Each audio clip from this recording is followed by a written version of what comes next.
KBS 1라디오 뉴스레터 K.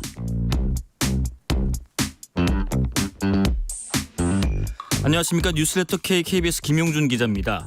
민주당 공천 과정을 문제 삼으면서 탈당한 홍영표, 설훈, 박영순 의원이 새로운 미래의 공동대표인 이낙연, 김종민 두 사람과 함께 손을 잡았습니다.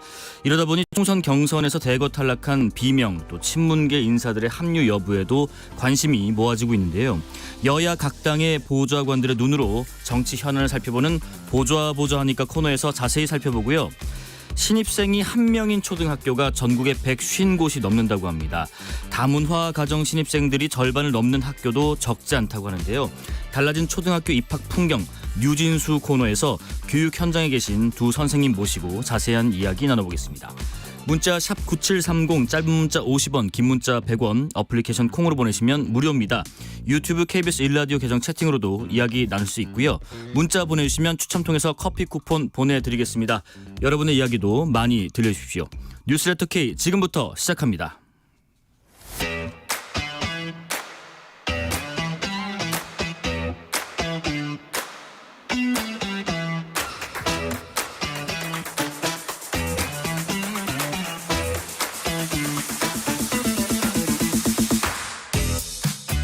전현직 보좌관의 눈으로 정치권 흐름을 읽는 시간 보좌하니까 국민의힘 김병우 의원실의 김민정 보좌관, 민주당 이형석 의원실의 이동윤 보좌관, 개혁신당 조응천 의원실의 조현욱 보좌관 나오셨습니다. 안녕하십니까? 안녕하세요. 안녕하세요. 오늘은 세 분 다 현직이시네요.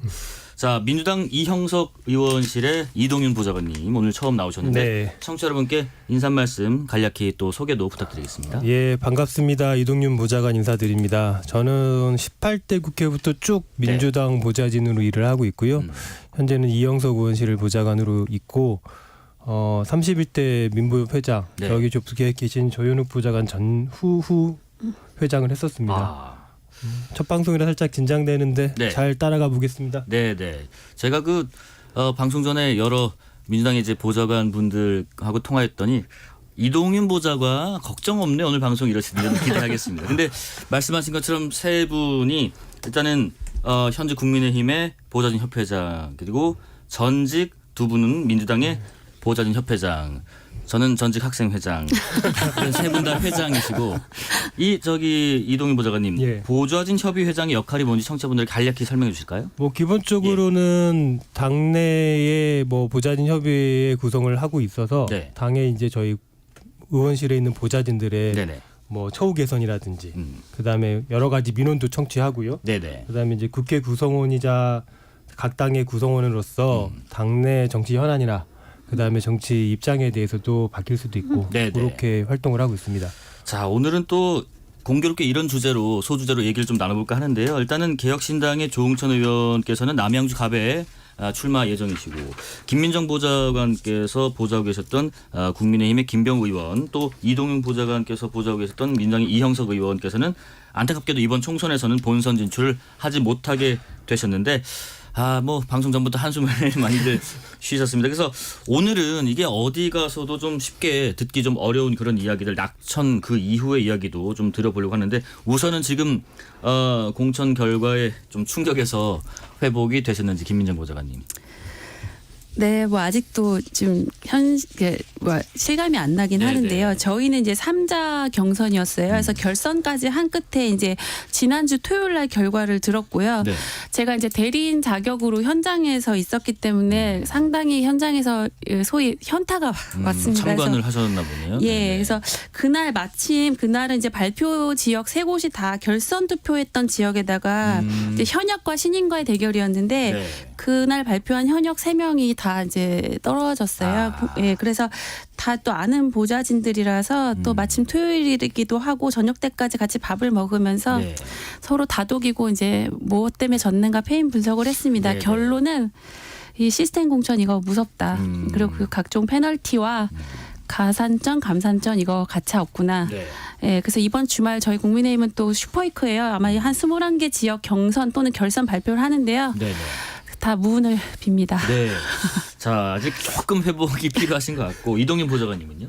저는 한 2주 정도 지나서 예. 마음은 조금 많이 내려놨는데 보좌관으로서 머릿속으로는 아직도 좀 복잡합니다. 그렇게 왜 싶죠. 졌는지, 예. 뭐가 문제였는지 그런 것들을 계속 골똘히 생각하고 있고. 마치 정말 내가 보좌를 잘 못해서 그랬던 예. 것 같기도 하고. 그죠? 제가 예. 이제 의원님께도 말씀드렸지만 이렇게 민심의 변화를 제대로 파악하지 못하고 네네. 안일하게 대응했던 거는 보좌관으로서 책임이 크다.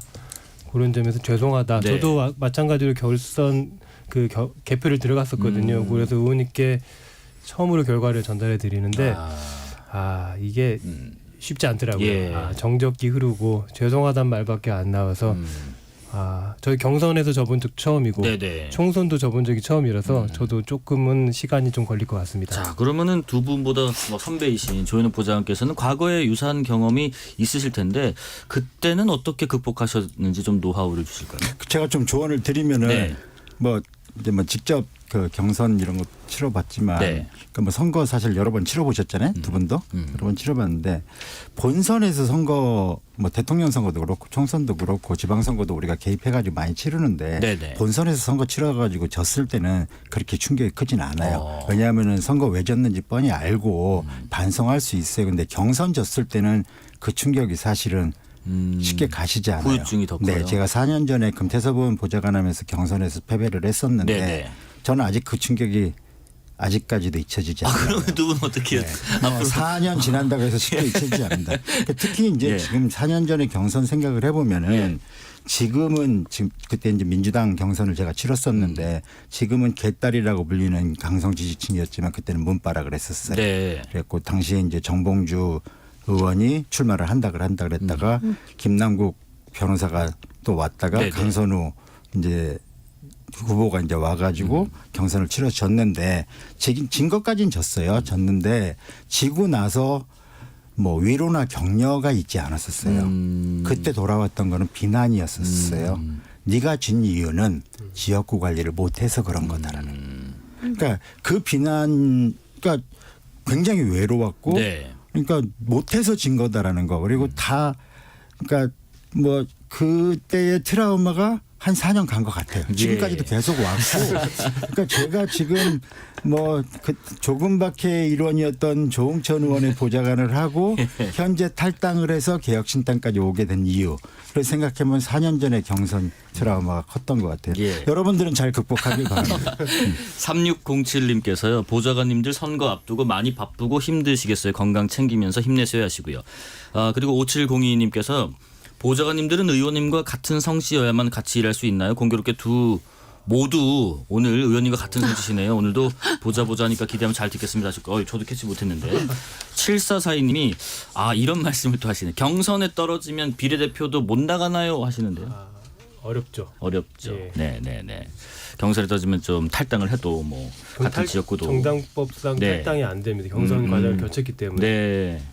그런 상황이고. 그건 정확히 말씀드렸는데 탈당을 할 수 있습니다. 탈당할 수 있고 네. 공직선거법상 경선을 거치면은 해당 선거 그러니까 그 해당 지역구에서만 출마를 못하게 돼 있어요. 네. 그러니까 같은 당으로서도 출마를 가능합니다. 다른 지역구 출마 가능하고 다른 지역구. 탈당을 해서 그러니까 다른 지역구로 다른 당으로 나갈 수도 있습니다. 네네. 네. 그 지금 보면은 약간 이의 신청 같은 거는 쉽게 안 하는 상황인가 싶기도 하고 각 당 상황을 보면은 뭐 받아들이겠다 하신 분도 꽤 계신 것 같고 이의 신청을 반대로 제기하신 분도 있는데 두 의원실은 어떠신가요, 김민정 보좌관님? 저희는 제가 아까 말씀드렸듯이 대리인으로 갔다 왔는데 국민의힘 지금 공천 발표는요. 그 이제 경선 발표할 때 네. 공관위원장하고 공관위원들 앞에서 이제 여론조사 업체가 밀봉해서 가져온 그 여론조사 결과를 현장에서 거기서 출력해서 합산을 해서 발표를 하거든요. 네. 그래서 이 뭐 각 지역의 후보자라든가 저 같은 대리인이 직접 이제 공관위원 앞에서 일일이 그걸 확인하는 작업을 거쳐요. 네네. 그렇다 보니 적어도 그 경선 결과 발표 현장에서는 그 결과에 대해서 직접적으로 이의 제기하거나 하는 모습은 저는 못 봤어요. 왜냐하면 굉장히 디테일한 세부 점수를 다 보여주거든요. 네네. 이렇게 해서 된 거다. 그래서 근데 다만 나중에 이제 공관이라든가 당에 저희는 이제 클린 공천 지원단 이런 데가 있거든요. 뭐 그런데 이제 소명서라든가 이런 걸 제출하는 후보들은 있는데 네. 저희는 일단 결과를 받아들였습니다. 저희도 치열하게 경선을 2번 겪으면서 이제 대략 판세에 대한 이제 어떤 분석이나 예측을 하긴 했는데요. 네네. 다만 좀 운도 있지 않겠나 뭐 이런 생각을 하긴 했는데 아쉽게 떨어졌고 뭐 이제 향후 어떻게 지역 관리나 의정 활동을 해야 할지 방향을 잡은 계기는 됐습니다. 네. 이동윤 보좌관님 측에서도 일단 결과를 받아들이신 예, 지금은 네, 네, 받아들였고 네, 네. 다만 저희도 이의 신청을 하기는 했어요. 아, 일단 뭐 결과에 대해서 이의 신청이라기보다 네. 이번 경선 과정과 경선 결과가 워낙 박빙이었기 때문에 거기에 이제 경선 룰이 있는데 네. 룰에 조금 어긋나는 행위를 하는 거에 대해서는 문제 제기를 했었죠. 네. 다만 당에서 결정이 요거는 뭐 대세에 지장이 없다. 그래서 문제 없다라고 결정이 났기 때문에 예. 받아들이고 있습니다. 자, 그럼 이 시간 이후의 상황, 그러니까 그럼 다시 말하면은 낙천한 이후에 뭐 그런 요청이 올 수도 있을 것 같아요. 당의 어떤 그래도 통합과 단결을 위해서 경선에서 이긴 후보자를 좀 같이 도와달라, 돕자, 도와주면 좋겠다, 함께 하자. 뭐 이런 얘기가 오면 참 여러 가지 생각 들 것 같아요. 지금 뭐 당장 끝난 지 얼마 됐다고 이렇게 하나 싶기도 하면서도 또 일면으로는 그래 뭐 대승적으로 보면 그런 부분도 받아들여 하나라는 생각도 들 텐데 복잡하실 것 같아요. 실제 그런 요청도 있으실 것 같고. 조현욱 보좌관님 이럴 때는 아까 그 트라우마 4년 갈 거다 이런 거 말고 좀 꿀팁 없을까요? 뭐 꿀팁은 아니고 예. 한 3가지 정도에서 고민을 하는 것 같아요. 그러니까 첫 번째는 이제 공천 누군가 받았으니까 네. 그러면 승복할 수 있는 공천인가 하는 고민을 할 거예요. 그러면 저 정도면은 내가 승복할 수 있는 공천이다 하면은 도와줄 수 있을 건데 네네. 그게 1번일 거고 그다음에 두 번째가 사실은 보좌진이 도대체 뭔가 하는 약간 존재론적인 고민을 해요. 그러니까 이제 지금 같이 4년 동안 일했던 의원 간의 관계 그리고 우리 보좌진이 뭐 단순하게 뭐 월급을 받고 일하는 관계다가 아니라 그 네네. 이상의 어떤 관계 역할 이런 걸 생각하는 것도 있고 또 세 번째로는 이게 또 중요한데 네. 또 실전적 고민들을 또 해요. 그러니까 먹고 살아야지. 그렇죠. 뭐 이런 고민들을 하니까 이 3가지 속에서 좀 고민들을 할 겁니다. 그러니까 근데 이 두 분들은 훌륭하신 분들이라서 아마 회장들을 하고 있으니까 아마 네. 존재론적 고민들을 더 많이 할 거예요. 아마. 특히나 그런 것도 있을 것 같아요. 그 보좌진 분들 중에서는 보좌관 분들도 계시지만 비서급 분도 계시고 비서관급 분도 계시고 이런 분들은 더 많이 앞으로 해야 될 활동이 많다 보니까 현실적으로 이렇게 함께 할래 뭐 함께 도와주면 좋겠다라는 권유 같은 것을 뭐 뿌리치거나 이렇게 좀 어려울 것 같기도 하고 어떻습니까? 실제로 예. 저희도 이제 경선 끝난 지 얼마 안 돼서 네네. 정리가 안 됐고 일단 지금 저희가 아직 모든 경선 과정이 끝난 게 아니잖아요. 그래서 이제 뭐 각 캠프별로 사람이 부족한 데도 있을 거며 네네. 그다음에 저희 당에서도 지금 최근에 어제 오늘 아마 보좌진들 추천해 달라고도 공문이 왔거든요. 그렇게 저희 입장에서 보면 어쨌든 결과적으로 이렇게 됐지만 가용한 자원들 네네. 총선을 뛰어본 가용한 자원들을 통해서 가서 일을 하게 하고 역할을 하게 함으로써 당 승리를 이끌어야 되는 게 목표고 네네. 또 이제 뭐 작게 나는 그 후배들도 총선 경험도 쌓고 예. 왜 이번 선거가 끝이 아니니까 총선 경험도 쌓고 또 개인적으로는 다음 일자리를 위해서라도 조금씩은 어디 가서 일을 해야 되지 않나 그렇게 해서 추천이 들어오면 가급적 좋은 자리 추천해줘서 일할 수 있도록 하려고 노력하고 있습니다. 네, 결과가 나온 지 얼마 안 됐지만은 김민정 부장님 같은 경우는 약간 이런 뭐 어떤 추천 내지는 뭐 사출을 일 수도 있기도 하고 어떤 생각이 좀 드세요? 그런 요청을 받을 때 우선 두 분은 이제 전직이지만 저는 현재 국민의힘 보좌진협의회 회장이다 보니까 아무래도 어떤 좋은 사람 없냐라고 물어보시는 분들도 있고요. 그렇죠. 되게 많아요. 그리고 또 실제로 이제 약간 연차가 낮은 친구들은 사실 어제도 상담을 받았어요. 혹시 면담 가능하냐고 그래서 제가 어디로 가서 무슨 일을 해야 될까요? 그러니까 떨어진 방의 보좌진인데 그렇게 상담을 해서 이제 상담을 해주기도 하고. 네네. 근데 사실은 참 보좌진에게 잔인하긴 하지만 현직 의원들 중에서 이제 공천 떨어진 보좌진들이 인기가 많아요. 왜냐하면 일단은 선거를 해봤고 네. 실무에 바로 투입이 가능하고 또 이제 어쨌든 의원실 소속이기 때문에 새롭게 고용하거나 무슨 뭐 지급을 뭘 해야 된다거나 무슨 조건이, 비용을 이런 게 없기 때문에 인기가 많죠. 그래서 이제 뭐 고르는 경우도 있습니다. 좋은 그러니까 당선권 있는 당선 가능성이 있는 네네. 후보 캠프에 이제 가야겠다라고 이제 이렇게 고르는 경우도 있는데 사실은 제일 좋은 거는 지금 이제 보좌하고 있는 의원님이 공천을 받아서 재선 3선 도전하는 게 사실 베스트죠. 네. 이런 거 뭐라고 표현해야 될까요? 조현욱 부장 뭐 승계라고 해야 되나? 이걸 어떻게 해석해야 됩니까? 그러니까 그게 참 불편한 예. 질문이에요. 예, 그러니까 아까 제가 말씀드렸잖아요. 그러니까 존재론적 고민이라는 게 보좌진을 승계한다라는 게 이게 고용 승계 이런 말이잖아요. 예, 예. 근데 이게 무슨 기업도 아니고 네.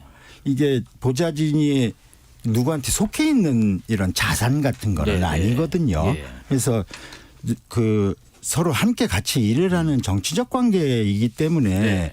이렇게 승계라는 표현 같은 거는 적절치는 않은 것 같아요. 그러니까 네. 만약에 누가 저한테 고용 승계 해줄 테니 같이 일하자 이런 얘기 들으면 저는 굉장히 불쾌할 것 그럴 수 같아요. 있겠죠. 네, 그런 예. 것 같고 이제 민주당 얘기를 조금만 더 하면은 네. 아까 이제 고민이 좀 다를 것 같아요. 민주당하고 국힘당하고 고민이 다른 이유는 뭐냐면은 아까 제가 그런 말씀드렸잖아요. 그러니까 그 승복할 수 있는 공천이겠냐 이런 거예요. 공천 갈등이 심해지면 심해질수록 보좌진도 고민이 달라질 거예요. 그러니까 경선 과정이 지금 민주당 공천이 뭐 흔히들 표현하기로는 뭐 그런 거 아닙니까? 뭐 친명 횡재, 뭐 비명 횡사 막 네. 이렇다면은 비명 의원실에서 일했던 보좌진이 친명 공천자한테 가서 일을 한다라는 거는 몹시 불편한 일이에요. 상황이 좀 다르네요. 네, 일을 할 수가 없어요, 솔직히. 그런 데 가서는. 네. 6535님 몇 년간 터 닦아놓은 지역구일 텐데 경선에서 져서 지역구를 나갈 때 기분은 몇십 년 산 집을 갑자기 비워주는 기분일 것 같아요. 경선에서 탈락한 의원들 보좌관님들 힘내세요 하시고요. 9393님 보좌진에게서만 들을 수 있는 생생한 이야기 흥미진진합니다 하셨습니다. 자, 뭐 낙천 관련된 얘기는 여기까지 좀 해보고요. 어젯밤 발표된 민주당 경선 결과 이야기도 잠깐 나눠보겠습니다. 신경민 전 의원이 어제 저희 방송에 나오셔서요. 아마 한쪽에서는 좋아하고 아마 한쪽에서는 시체가 즐비할 것이다 라는 예상을 했었는데 윤영찬, 김한정 등 비명계 의원에 노영민, 박광훈, 강병원 의원 등 이 친문계 의원분들도 다 탈락을 했는데 뭐 아까 잠깐 말씀하신 것처럼 이런저런 뭐 사자성어나 사자성어화한 비유를 많이 하던데요. 이번 경선 결과에 대한 한 줄 평 먼저 들어보겠습니다. 이동윤 보좌관님. 저희 당 건데 제가 먼저 해도 네. 되나요? 안타깝지만 예상대로. 안타깝지만 예상대로. 예. 김민정 보좌관님. 아니, 너무 뻔하긴 한데 네. 문명의 충돌이죠. 문명의 충돌. 네. 문명의 충돌. 조현욱 보좌관님. 뭐 친명 공천을 위한 세팅 경선이죠, 뭐. 세팅 경선. 네. 제가 좀 가정 좀 너무 센가요, 그러면? 말씀하세요. 근데 저희도 이제 저희 당 경선 결과니까 말씀을 꼭 드려야 될 네네. 게 뭐 저희 당도 그렇게 지금 얘기하고 있지만 뭐 100% 동의하는 건 아니지만 지금 뭐 친명 비명 행사 그런 얘기하지만 네네. 실제로 지금 언론에서는 이제 뭐 그렇게 친명 의원만 되고 비명이 떨어진다라고 얘기하는데 어저께 결과에서도 비명 의원들이 친명을 꺾고 된 결과가 물론 있었거든요. 있었어요. 예, 네네. 그런 것들도 좀 종합적으로 봐주셨으면 좋겠다. 아니, 저는 그 부분에 대해 동의를 안 해요. 예, 왜냐하면은 네. 그러니까 사실은 결과로만 놓고 딱 보면은 경쟁력 있는 비명 의원들은 사실은 다 컷오프 시켰고 날릴 만한 의원들은 경선을 붙이고 거기서도 좀 더 까다로우면은 3인 경선을 붙이잖아요. 근데 살아남은 비명 의원들이 있어요. 예. 그런 사람들은 어땠냐면 특징이 있습니다. 뭡니까? 큰 소리를 안 낸 사람들. 이재명 대표한테 큰 경쟁 상대가 안 되는 사람들. 예. 위협이 안 되는 비명 의원들. 네. 그다음에 반대 목소리를 안 낸 사람들은 살려줬어요. 저도 비슷한 얘기를 어디서 하긴 했어요. 네. 이게 친문이냐, 아니, 그러니까 비명이냐 친명이냐의 문제가 아니라 이재명 대표에게 위협이 되느냐 안 되느냐 그 차이인 것 같거든요. 그래서 같은 전대협 비어도 이인영 의원님은 되고 네. 이제 임종석 의원님은 안 되고. 당연히 그렇죠. 예. 그리고 고민정원 같은 경우도 준 거는 뭐 그 지역이 또 이렇게 또 만만치 않은 것도 있지만 어쨌든 간에 인마금용도 되면서 이재명 대표에게 위협이 되지 않는 어떤 이제 비명은 그냥 또 적절히 살려두는 그게 아닌가 맞아요. 싶어요. 알리바이용 공천 몇 개를 가지고 그걸 비명 살려줬다 할 건 예. 아니죠. 뭐 공격을 받는데 뭐 예. 대응할 수가 없으시면 대응하는 말씀을 드리고 싶지만 네. 뭐 그러면은 그럼 뭐 위협이 되냐 안 되냐 뭐 알리바이 말씀하시면은 박용진 의원은 지금 어떤 측면으로 봐야 됩니까? 조현욱 보좌관님. 전 박영진 의원이 잘 됐으면 좋겠어요. 예. 잘 됐으면 좋겠는데 근데 사실은 좀 절망적이에요. 더군다나 이 절망이라는 거는 잘 전염되거든요. 네. 어제 결과가 오히려 그리고 지금 3인 경선 통과해가지고 결선 가는데 네. 또 더 안 좋은 결과로 가지 않을까 하는 그런 우려가 있어요. 전 진짜 박용진을 응원합니다. 그러면 결선에서도 하위 평가 10% 페널티 이게 그대로 30% 네. 페널티 그대로 적용하는 되는 거고. 이게 저도 3자 경선 경험자로서 예. 간접 경험자로서 말씀드리면 똑같은 룰이 적용될 경우에는 더 불리하죠. 결선에서는 아마 정봉주 전 의원에게 유리할 거예요. 이게 페널티를 적용하지 않더라도 그 점수에서 만약에 박용진 의원이 아주 압도적으로 우세하지 않는 한 네. 근데 아까도 말씀드렸듯이 이미 경선 그러니까 첫 1차 경선에서 그런 결과 나왔다면 또 이제 나중에 이기는 쪽으로 새가 붙거든요. 그거를 생각해 볼 때 쉽지 않다. 쉽지 간단한 않다. 산수예요. 예, 그리고 3등표가 똑같이 나눠져 가지고 1, 2등한테 가는 가면은 거죠. 네. 그러면은 정봉주 의원이 이깁니다. 이 결과도 계속 주목을 해보고요. 비명계 의원분들이 뭐 일부 말하는 것처럼 좀 대거 경선에서 탈락한 가운데 김성환 민주당 의원이 그러더군요. 용광로 선대위를 구성해야 한다라고 주장하던데 뭐 임종석 전 비서실장의 참여도 계속 거론은 되고 있지만은 일절 외부 접촉을 하지 않는 상태로 알려졌고 이동훈 부장님 지금 이번 공천 이후에 어떤 내용을 좀 수습할 뭐 통합형이랄까요, 용광로랄까요 이런 선대위 구성이 가능할지 궁금하네요. 뭐 현재로서는 부정적인 의견이 많고 예. 어려울 거라고 판단은 되지만 어쨌든 경선 과정이 끝나고 뭐 여야가 본선 모드로 들어가면 어찌 되었든 간에 선대위는 구성이 될 거고 네. 또 그거를 바탕으로 나갈 거기 때문에 그렇게 또 해야 된다고 봅니다. 또 그렇게 해야 또 지금 뭐 저희가 이제 경선 과정에서 있었던 공천에 대한 문제점들 많은 문제점 지적들에 대한 것도 넘어서서 또 바람을 일으키지 않겠습니까? 또 한번 그런 측면에서 보면 그렇게 될 거고 그렇게 해야 된다고 봅니다. 네, 네. 조금 시간이 걸릴지 몰라도 본선에 이제 본격적으로 들어갈 때는 조금 달라진 모습을 보이는 게 맞겠다 하시는데요. 조은욱 부장님, 그 지금 민주당을 탈당하신 설훈 홍영표 의원께서 그리고 새로운 미래 김종민 박용순 의원이 오늘 민주연대를 수행하겠다라고 계획을 밝혔는데 이낙연, 홍영표, 김종민 이 공동 대표 체제로 꾸리고 그다음에 당명은 바꿀지는 뭐 고민 중이라 하고요. 얼마 전에 그 새로운 미래 측과는 이제 결별을 했는데 개혁신당 측에서 이런 움직임은 어떻게 평가하고 계세요? 그러니까 지금 뭐 잘 아시다시피 네. 이제 저희가 이제 같이 하다가 이제 저희가 이제 서로 이제 결별을 하게 됐는데 네네. 지금 이제 그 새로운 미래도 마찬가지고 지금 민주연대도 표방하고 있는 것이 이제 새로운 민주당이잖아요. 그러니까 저희 개혁신당 같은 경우에는 그 양당의 이제 대체제 역할을 하겠다고 하는 건데 지금 새미래나 민주연대 같은 경우에는 민주당의 대체제 역할을 네네. 하겠다라는 거예요. 진짜 민주당을 만들겠다. 뭐 그런 네. 거잖아요. 그러니까 사실은 민주당의 보완제 역할이죠. 지금은 사실 저희가 원하는 거는 지금은 갈라지긴 했어도 삼지대에서 서로 경쟁하는 역할을 원해요. 그래가지고 저희 삼지대를 좀 키웠으면 좋겠는데 지금 저희와는 좀 다른 역할을 원하시는 것 같아요. 그쪽은요. 광주 지역 민심에 대해서 이동윤 부장님께 잠깐 좀 여쭤보고 싶은데 이낙연 공동대표의 광주 출마 어느 정도의 영향력과 파급이 있을까 예상하세요? 뭐 지켜봐야 될 거라고 판단되는데 제가 실제로 한 3개월 전에 광주 갔을 때 이제 이낙연 대표가 전 총리가 나가셨을 때는 네. 되게 제가 듣는 뭐 모든 민심은 아니겠지만 제가 듣는 광주 시민들의 민심은 되게 안 좋았었거든요. 그런데 지금은 조금 더 그때보다는 나아졌다. 왜냐하면 또 민주당의 공천 문제, 광주도 또 이미 현역 교체들이 되게 많거든요. 저희 네. 의원님을 포함해서 그런 측면에서 보면 이낙연 대표가 광주로 출마하신다고 한 거에 대해서 어떻게 조금 뭐 터닝 포인트가 생길 수도 있을 것 같은데 아직까지는 저는 그게 획기적이지는 않을 것 같다고 판단은 돼요. 근데 뭐 지켜봐야겠죠. 김민정 부장님은 어떻게 예상하세요? 이낙연 대표의 광주 출마에 대한 어떤 영향력이요? 잘 모르겠습니다. 물음표. 지금은 네. 왜냐하면 저는 지금은 사실은 저기 조 보좌님 나와 계시지만 네네. 새로운 미래라든가 개혁신당은 잘 보이지 않고 지금은 조국혁신당하고 그 민주진보연합 그 비례정 되잖아요. 거기만 보이거든요. 특히 이제 이재명 대표는 공천 작업 완료되면은 이제 본격적인 선거전에 있어서 이제 분명히 반윤 검찰개혁 기치 내걸 거예요. 그런 부분에 있어서 이재명 대표의 민주당과 결이 딱 맞는 당이 조국혁신당이거든요. 지지율도 지금 보면 그렇고 그래서 예. 그래서 지금 개혁신당이라든가 예. 새로운 미래에서의 그 어떤 전망은 사실 전 잘 모르겠어요. 예, 예. 네. 아니, 근데 뭐 개혁신당이나 네. 새로운 미래 뭐 그 디펜스를 하는 건 아닌데 좀 카테고리가 좀 다르잖아요. 네. 그러니까 그 지금 뭐 조국 혁신당 같은 경우에는 비례당이잖아요. 그러니까 지금 얘기하고 있는 거는 이제 어차피 이제 지역구에서 경쟁을 해야 되는 거니까 저희가 아무리 이제 지지율도 낮고 요즘에 고생을 하고 있긴 하지만은 그 문제는 좀 다른 것 같아요. 그러니까 예. 그러니까 그 민주 네. 그러니까 지금 새로운 미래나 개혁신당이 또 어떤 좀 나름의 좀 약간 정상적인 민주당이라고 표현해야 되나요? 그런 연합을 형성하는 거에 따라서 그 호남에서의 승패가 갈릴 것 같아요. 예. 네. 개혁신당 얘기 짧게 하나만 네네. 여쭤볼게요. 지금 영등포 갑에 허은하 수석 대변인 전략 네, 맞아요. 공천했는데 네. 지금 그러면은 3파전이죠.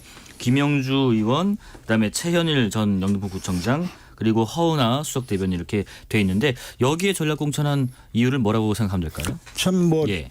허은하 의원 그 뭐 개인의 문제도 있지만은 네. 허은하 의원 뭐 훌륭하신 분이죠. 뭐 국회의원 그 비례의원이었으니까 포기하고 개혁신당 합류한 건데 네. 뭐 그리고 영등포에서 오래 살으셨던 분이고 뭐 개인적인 사연 빼고 사실 영등포 그 갑인가요? 그 영등포 갑 같은 경우 네. 지금 공천이 좀 우습게 됐잖아요. 원래 민주당 텃밭이에요 여기는. 그래서 민주당 뭐 계속 됐었고, 근데 김영주 의원이 탈당을 하고 네. 뭐 국민의힘으로 간 것도 사실은 참 코미디 같은 일이고 그걸 또 전략 공천을 한 국민의힘도 웃긴 거고 그러니까 네. 영등포 갑을 양당이 보면은 유권자들을 완전히 무시하는 공천이에요. 국민의힘도 우습고 민주당도 참 우스워요. 그리고 나간 지 며칠 되지 않는 그 김영주 부의장에다 대고 최현일 후보는 또 며칠 전까지도 손잡고 같이 웃던 후보가 비난을 해대는 것도 웃기고 그래서 이 거대 양당이 참 유권자를 참 우습게 보고 있구나. 그래서 제3당이 필요하다는 거를 보여주는 지역이라고 생각을 해요. 네. 그래서 개혁신당이 전략공천을 해야 되는 지역입니다. 예.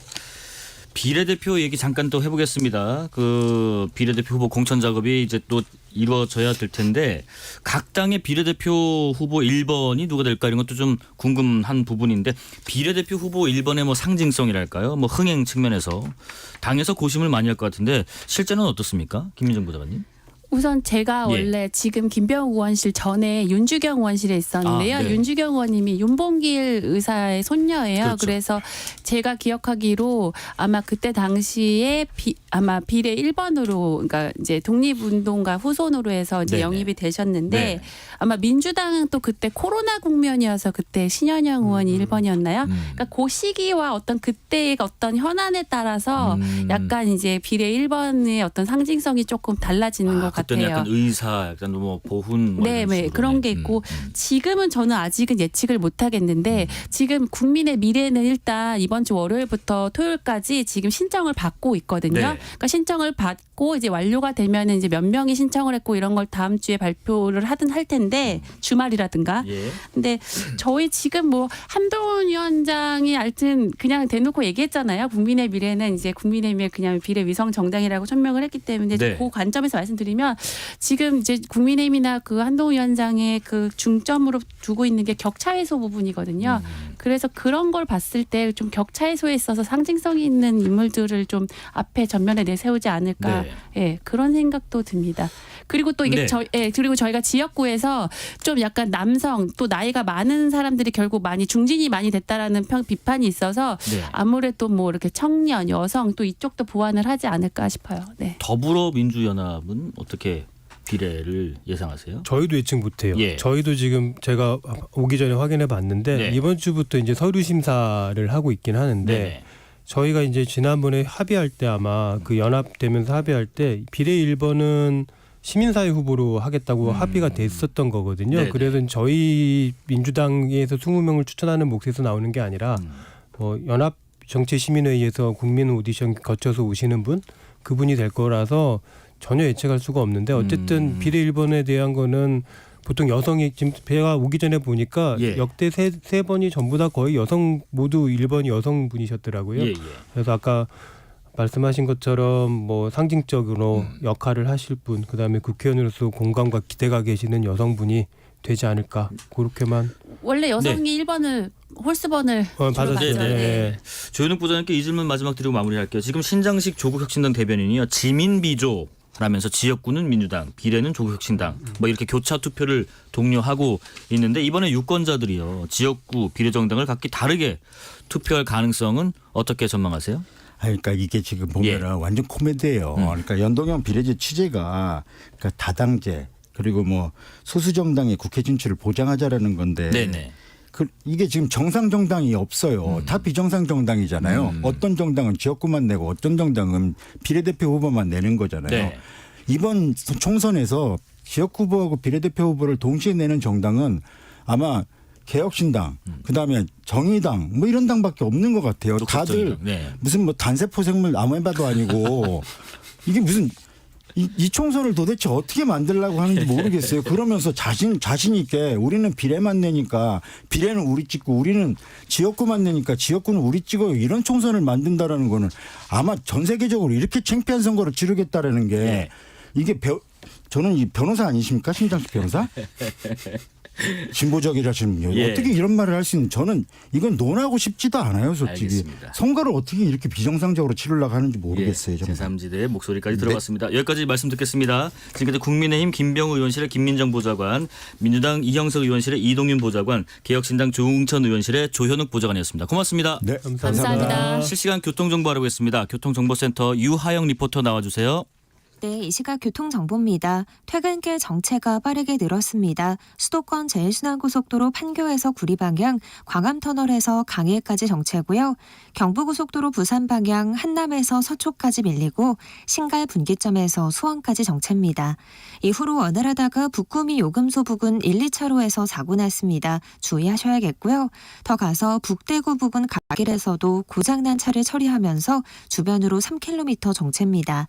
중부 내륙고속도로 양평 방향 영산 부근 1차로에서 사고 처리하고 있습니다. 서해안고속도로 서울 쪽으론 서평택 분기점에서 화성휴게소까지 정체고요. 매송 휴게소부터 용담터널까지 밀리고 이후로 광명역에서 금천까지 막힙니다. 서울 시내에서는 동부간선도로 성수 분기점 방향 월계 1교 목간 지점 3차로에서 사고 났습니다. KBS 교통정보센터였습니다. 퇴근길 당신과 함께 읽는 세상 이야기 KBS 1라디오 뉴스레터 K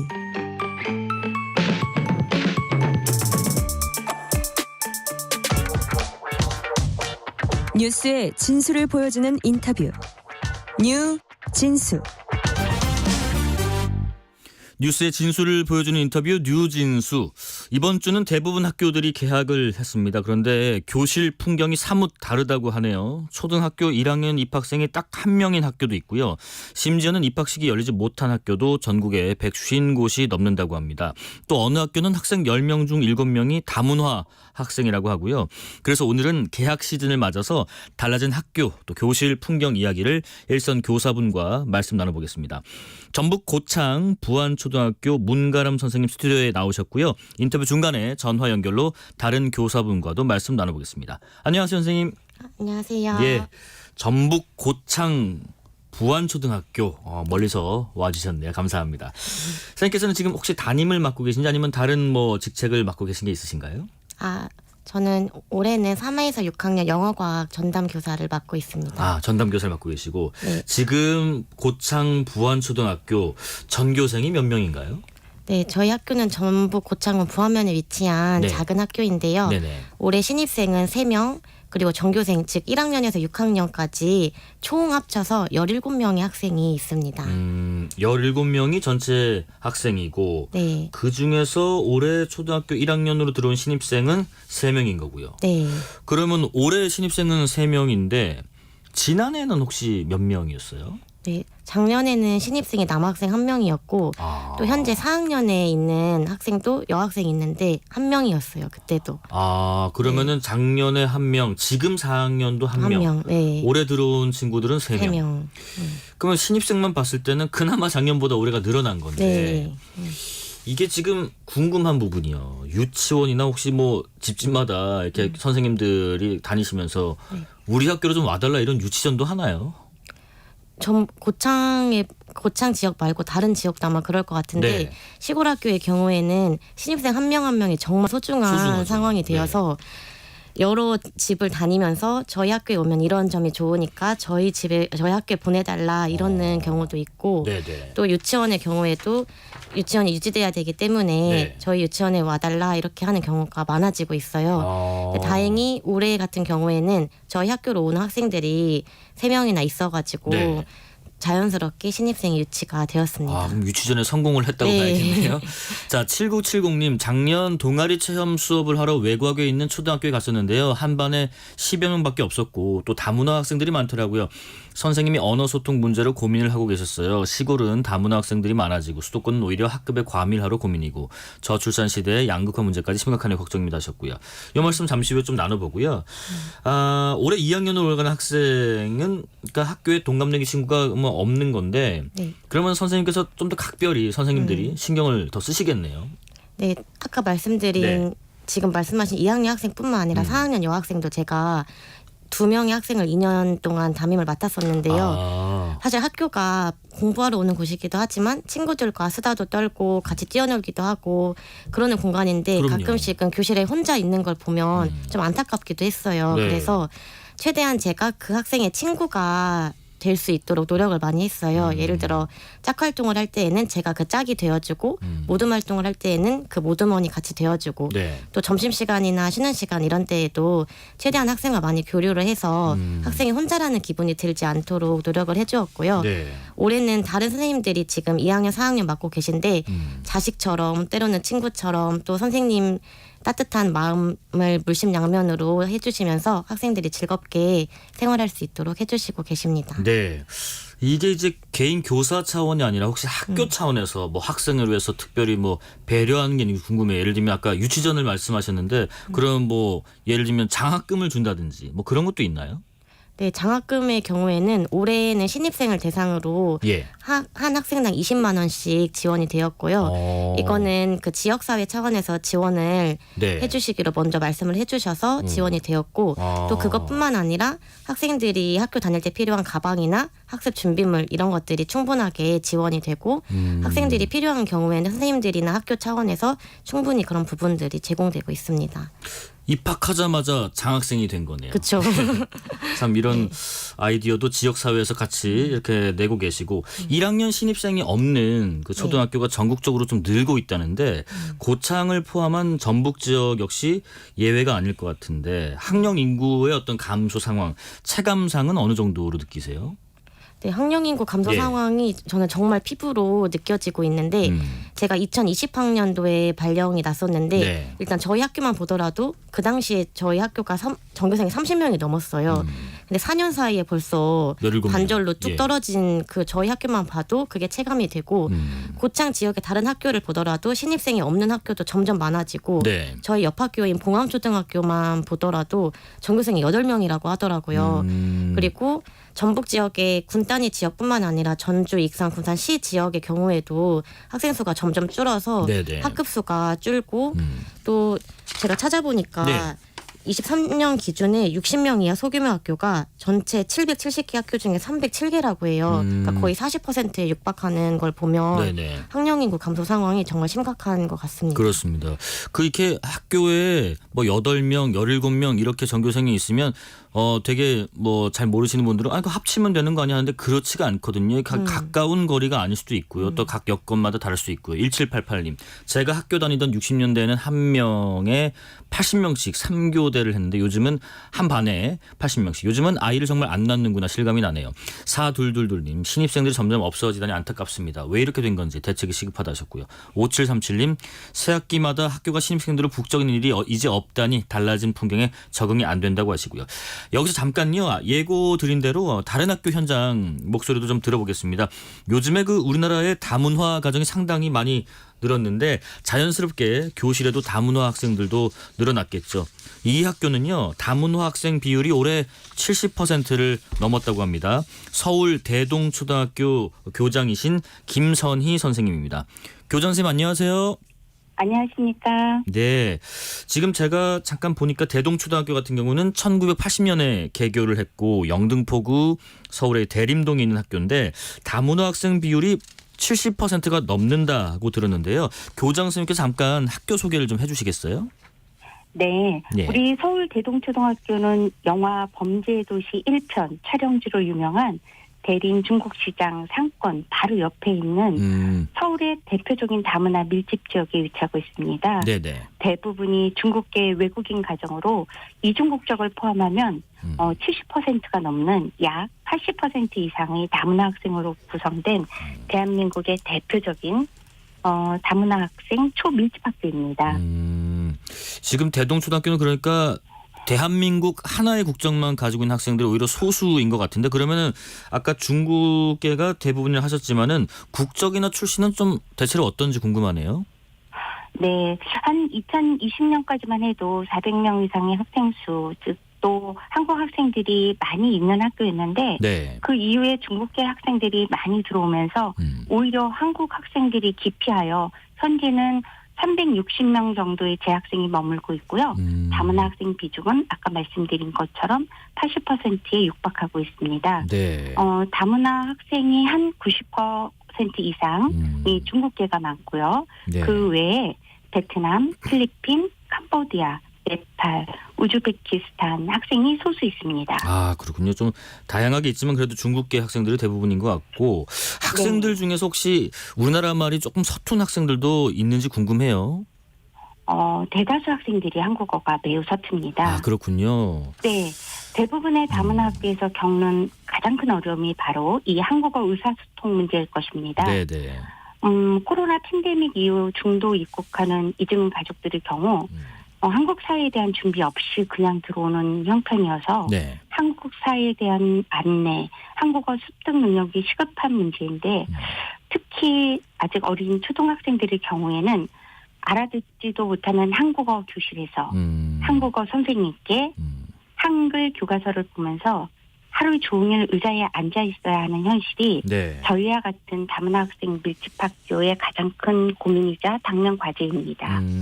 지금 제가 보니까 이제 대동초등학교는 특히나 서울교육청에서도 다문화 교육을 선도하는 학교라고 해서 굉장히 주목을 하고 있던데, 이게 지금 네. 대동초등학교가 이렇게 한국어가 서툰 학생들, 또 더 나아가서는 학부모님들까지도 배려하는 어떤 대동초만의 특별한 다문화 학생들과 가정을 위한 프로그램이 있는지도 궁금해요.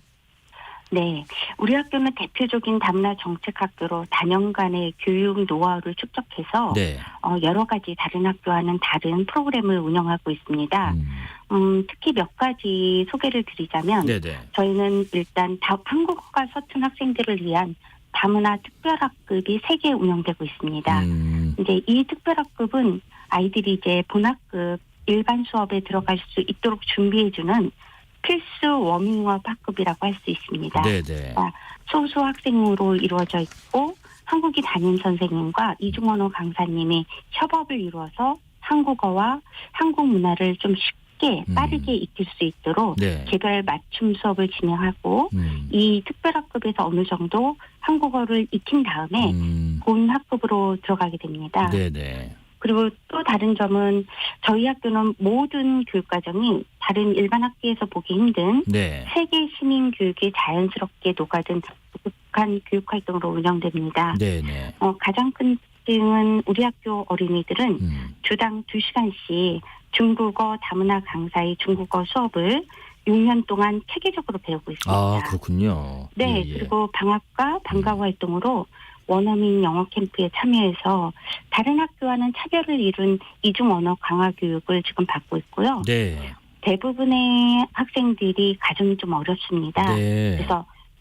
가정에서 제공하지 못하는 다양한 교육 체험을 학생과 학부모들에게 최대한 제공하고자 학기 중에는 세계 놀이문화, 놀이축제, 가족과 함께하는 서울 탐방 프로그램, 네네. 한국의 명절과 세시풍속 주간, 하나로 어울린 축제를 하고 있고요. 네. 방학 때도 10개가 넘는 특별 캠프를 운영하고 있어서 예예. 1년 365일 동안 계속 돌아가는 학교를 만들어주고 예. 언제나 이런 헌신과 노력을 해주시는 선생님들께 네. 이 자리를 빌어 감사드리고 있습니다. 예. 교수님 하여튼 말씀 잠깐 들어봐도 여러 가지 지금 노력하고 계신데요. 시간 관계상 마지막으로요. 지금 우리가 다문화라고 좀 뭉뚱그려서 말을 하지만 이주 배경을 가진 학생들은 정말 다양한 배경을 가지고 있다 보니까 조금 더 섬세한 마음가짐 우리가 가져야 될 것 같은데 청취자분들에게 관련해서 좀 조언을 짧게 하신다면요. 정말 이 귀한 시간 예. 프로그램을 들어주시는 시청자분께 꼭 드리고 싶은 말씀은 네네. 다문화는 트렌드이며 벌써 우리 사회에 다가온 미래라는 것입니다. 우리는 단일 민족이라는 자긍심이 좀 높은 사회이기에 네네. 다문화에 대한 수용이 어렵고 편견과 선입견이 있을 수 있습니다. 하지만 우리 아이들이 살아갈 미래 사회는 다문화 사회이고요. 네네. 우리나라 아이들이 자기 꿈을 이루기 위해 다른 나라를 찾아가듯이 세계의 모든 어린이들이 꿈과 미래를 위해서 우리나라를 찾아올 수 있습니다. 네. 과거 우리나라가 어려운 시기에 드림랜드를 찾아서 멀고 먼 나라에 가서 가진 차별, 예. 어려움을 겪고 코리아 드림을 이루어내듯이 우리나라에 온 이주민들에게 네. 좀 더 따뜻하고 포용적인 눈빛과 손길을 내밀고 함께 살아가는 공동체를 그려주시기 부탁드립니다. 감사합니다, 교장 선생님. 여기까지 말씀드릴게요. 지금까지 서울 대동초등학교의 김선희 교장 선생님이었습니다. 고맙습니다. 감사합니다. 네.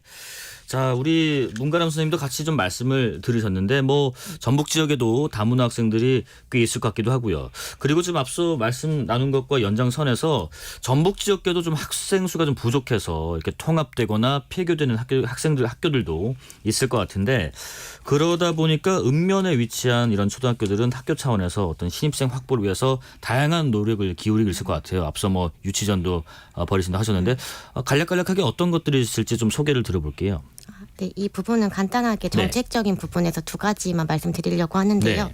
일단 첫 번째는 어울림학교라는 건데 이거는 농어촌 작은 학교의 교육과정 운영 어려움을 해소하고 네. 또 운영이 잘 될 수 있도록 하는 정책이에요. 그래서 큰 학교 그 전학 입학 이런 거 없이 큰 도시에서 작은 시골 학교로 갈 수 있는 정책이 있고 네. 또 교육과정 협력형이라고 해서 여러 학교가 교육과정을 같이 운영하는 방법이 있는데 저희 학교는 이 중에 교육과정 협력형에 해당이 되고 두 번째는 농촌 유학이라는 제도인데 이거는 전북 외에 다른 지역에 사는 아이들이 네. 농촌으로 유학을 와서 1년 동안 시골살이를 체험해 볼 수 있는 제도예요. 재밌는 그래서 제도네요. 네, 네네네. 그래서 고창군의 경우에는 동호초등학교가 이 제도를 운영하고 있는 학교 중 하나입니다. 그 전북 지역에도 이런 다문화 학생들이 많이 있죠? 어떤가요? 네, 일단 저희 학교의 경우에는 네. 17명 중에 3명이 다문화 학생이고 네네. 아까 옆 학교인 봉암초의 경우에는 아예 방글라데시 학생이 이번에 왔다고 해요. 네.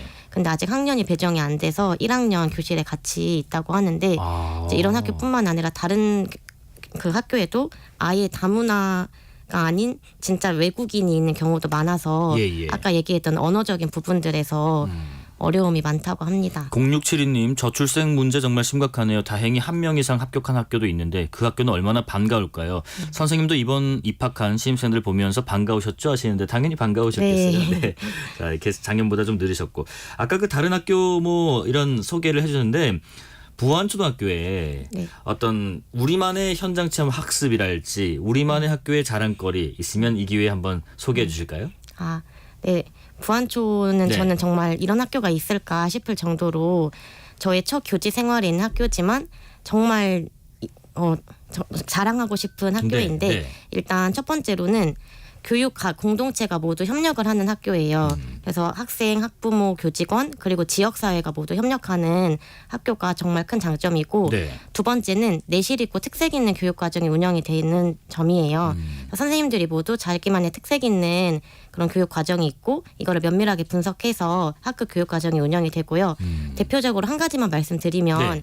교육 연극을 운영하는 선생님이 계신데 1년에 한 개씩 네. 연극 작품을 만드는 활동을 하세요. 오. 그래서 작년, 재작년 모두 전북에서도 입상을 하고 전국대회에 나가서 1등을 할 정도로 네네. 시골 학교에 있는 아이들이지만 그 역량을 최대한 발휘해서 네. 아이들이 꿈과 소질을 개발하고 실현할 수 있도록 하고 계십니다. 참 그 보면은 직업 만족도가 상당히 높으신 것 같은데 현재 네. 학교의 자랑도 하시는 거 보니까 하지만 이게 이제 학생 수가 이렇게 줄다 보니까 선생님들도 갑자기 좀 근무 지역이 바뀔 수도 있고 고충이나 어려움이 예상되는 것도 있을 것 같은데 어떤 게 좀 있을지 궁금해요.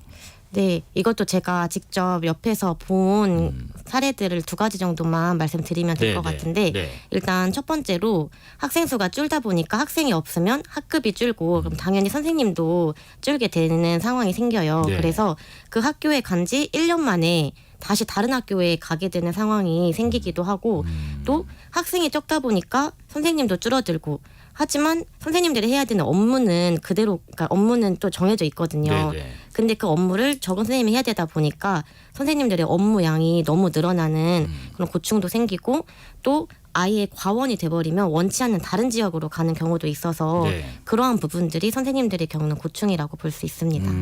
자, 마지막으로 그 올해 들어온 신입생 뭐 3명의 이름을 말씀할 수 없고요. 또 같이 이렇게 애정을 갖고 있는 한 명 그 친구도 좋고요. 우리 네. 부안초등학교 학생들에게 당부 말씀 또 부안초등학교 자랑 짧게 또 하면서 마무리해 볼게요.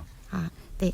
일단 제가 오늘 갖고 왔는데 네. 놓고 와가지고 네. 저희 부안초의 자랑 중에 예. 부안초 학생들의 그런 사진이나 기록들을 이렇게 남긴 게 있는데 네, 네. 아무튼 그런 것들도 장점이 있고 네. 당부 말씀만 하면 네. 부안초 학생들이 순수하고 그런 순수한 마음을 계속 유지한 채 따뜻한 추억을 갖고 살았으면 좋겠고 네. 선생님과도 올 한 해 즐거운 추억을 가득 안고 학교 생활하면 좋겠습니다. 고맙습니다. 9449님 선생님 말씀 듣고 있으니까 저도 아이가 있다면 부안초등학교로 보내고 싶다고 합니다. 여기까지 말씀 듣겠습니다. 지금까지 전북 고창 부안초등학교의 문가람 선생님과 말씀 나눠봤습니다. 고맙습니다. 감사합니다. 6시에 2부 이어가겠습니다.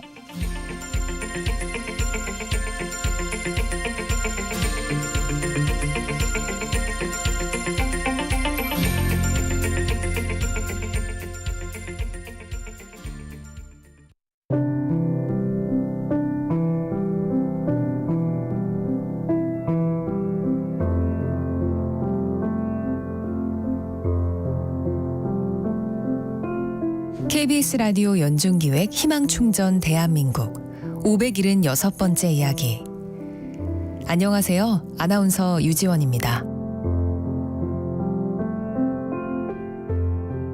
12살 하영이는 외삼촌이 아빠이자 엄마입니다. 2년 전 대장암을 앓던 엄마는 미혼인 외삼촌에게 새 아이를 부탁하고 세상을 떠났습니다. 열심히 일해도 조카 셋을 양육하기엔 턱없이 부족한 생활. 한창 커야 할 나이지만 매끼 빈약한 밥상과 열악하고 낡은 환경은 삼촌의 마음을 아프게만 하는데요. 하지만 속 깊은 하영이는 삼촌의 희생을 알기에 투정 한 번 부린 적이 없습니다. 하루빨리 어른이 되어 집안에 도움이 되고 싶다는 12살 소녀.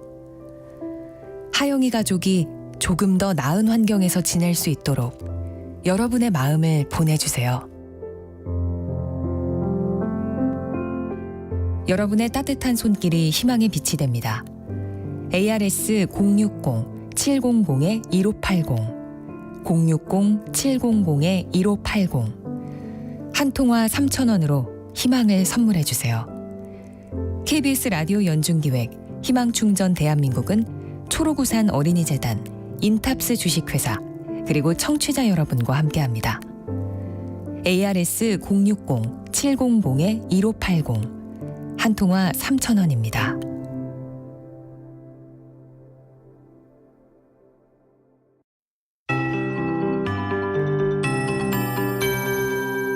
KBS 58분 날씨. 오늘 밤까지 경기 동부와 강원, 충북 북부, 경북 산지, 경북 동해안에 가끔 비나 눈이 조금 오다가 그치겠습니다. 비로는 대부분 5mm 미만, 눈으로는 경기 북동부와 충북 북부, 경북 산지에 1cm 미만이고요. 강원 내륙과 산지 1에서 3cm입니다. 중부 내륙을 중심으로 비나 눈이 산발적으로 오면서 소강 상태를 보이는 곳이 많겠습니다.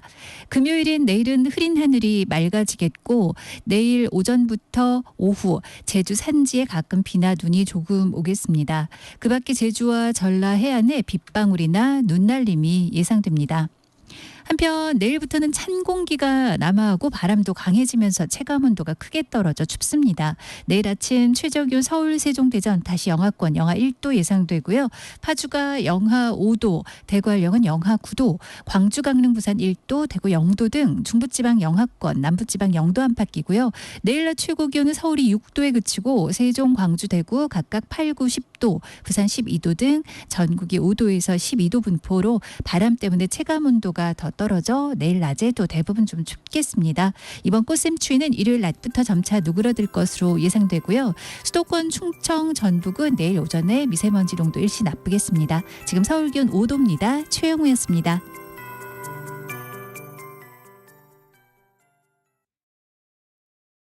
정성을 다하는 국민의 방송 KBS가 6시를 알려드립니다. AM 711kHz, FM 97.3MHz, KBS 1라디오입니다. HLKA.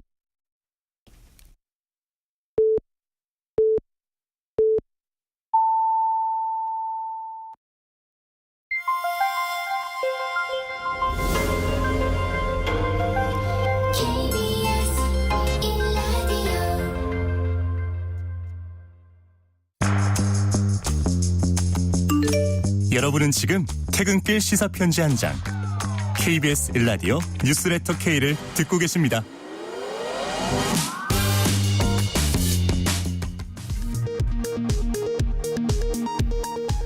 이 시각 라디오 정보센터 뉴스입니다. 해병대 순직 사건 수사 외압 의혹으로 공수처 수사를 받던 중 호주 대사에 임명된 이종섭 전 국방부 장관이 내일 출국하는 것으로 알려졌습니다. 공수처는 출국 하루 전 이 전 장관을 불러 조사를 진행했습니다. 주 호주 대사로 임명된 이종섭 전 국방부 장관이 출국 금지 조치당한 상태인 것과 관련해 대통령실은 수사 상황에 대해 일절 알 수 있는 바가 없다고 밝혔습니다. 외교부는 별도로 말씀드릴 사항이 없다며 함구했습니다. 한동훈 국민의힘 비상대책위원장은 민주당의 공천에 대해 너무나 속보이는 사천이라는 점에 대부분 공감할 것이라고 말했습니다. 더불어민주당은 윤석열 대통령이 총선용 공약을 남발하며 선거에 개입하고 있다며 윤 대통령을 경찰에 고발했습니다. 조국혁신당은 이른바 윤석열 검찰총장 찍어내기 감찰 의혹 관련 혐의로 해임된 박은정 전 검사를 총선 인재로 영입했습니다. 김학의 전 법무부 차관 불법 출국 금지 의혹으로 재판을 받고 있는 이규원 대구지검 부부장 검사가 사의를 표명하며 총선 출마를 시사했습니다. 지금까지 라디오 정보센터 뉴스 편유희였습니다.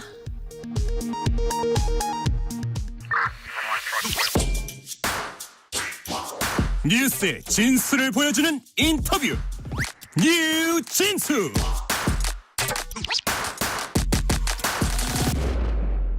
뉴스의 진수를 보여주는 인터뷰 뉴진수. 총선을 앞두고 여야 각 당의 목소리를 차례로 들어보고 있습니다. 오늘은 녹색정의당입니다. 녹색정의당 원내 수석 부대표인 장혜영 의원과 함께 공천 상황, 또 총선 판세, 그리고 서울 마포을 출마 관련 포부도 같이 들어보겠습니다. 안녕하십니까? 네, 안녕하세요. 예. 지금 그 청취자분들 중에서는요, 내가 당명을 잘못 말한 게 아닌가 하는 분도 계실 것 같아요. 정의당 아닌가? 아직 좀 생소한 분도 계실 것 같은데, 녹색정의당. 왜 정의당이 아니고 녹색정의당인가 설명해 주실까요? 네. 사실 지금도 정의당과 녹색당이 있다라고 설명을 드릴 수도 있을 것 같은데, 이제 이번 선거가 사실은 너무나 이 기후위기를 앞두고 이걸 어떻게 극복할 것인가, 또 우리 사회의 불평등을 어떻게 해소할 것인가, 그리고 이 차원의 문제를 해결하기 위해서 진보 정당들이 어떻게 힘을 모아서 치를 것인가, 이런 과제를 앞둔 선거잖아요. 그래서 이번 22대 총선에서는 녹색당과 정의당이 선거연합정당을 만들어서 이 선거를 같이 연대로 돌파해보자라고 하는 차원에서 녹색정의당이라고 하는 이름의 이제 선거연합정당을 만들어서 추진을 하고 있고, 그래서 녹색정의당이다, 이렇게 말씀을 드리겠습니다. 전남 지역 공천은 지금 마무리됐다는 소식이 들리던데요. 종합적인 녹색정의당의 공천 진행 상황도 좀 들어보겠습니다. 네, 일단 1차적인 공천이 좀 이제 마무리가 됐다 말씀을 드릴 수 있을 것 같은데요.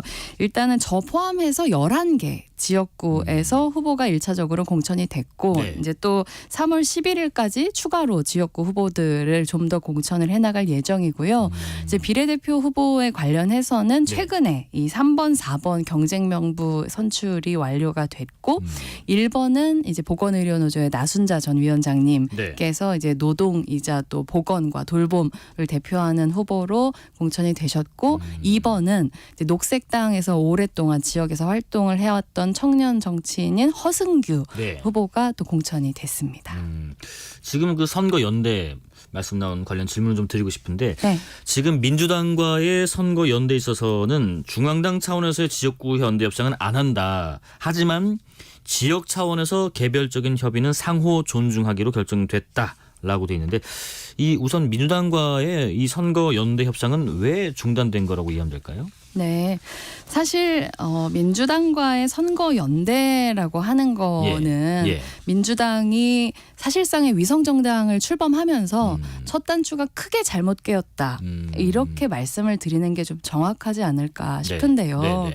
사실 이제 정치를 우리가 바꾸기 위해서 정치 개혁을 위해서는 국민을 닮은 국회를 만들어야 되고 그러기 위해서는 이제 국민들의 다양성을 국회에 반영할 수 있도록 다양성과 비례성을 보장하기 위한 연동형 비례대표제를 이제 우리가 국회에서 공조로 지난 20대 국회에서 만들지 않았습니까? 네네. 근데 이 연동형 비례제를 지키는 선택을 한 것까지는 좋았는데 그 연동형 비례제의 취지는 너무나 이 국민의힘과 더불어민주당이라는 두 개의 양당에게 유리하게 기울어져 있는 선거 제도에서 적어도 이 비례대표 의석 47개만큼은 소수 정당들이 정정당당하게 경쟁할 수 있도록 하는 공간으로 만들자라는 취지를 가지고 만들어진 거였잖아요.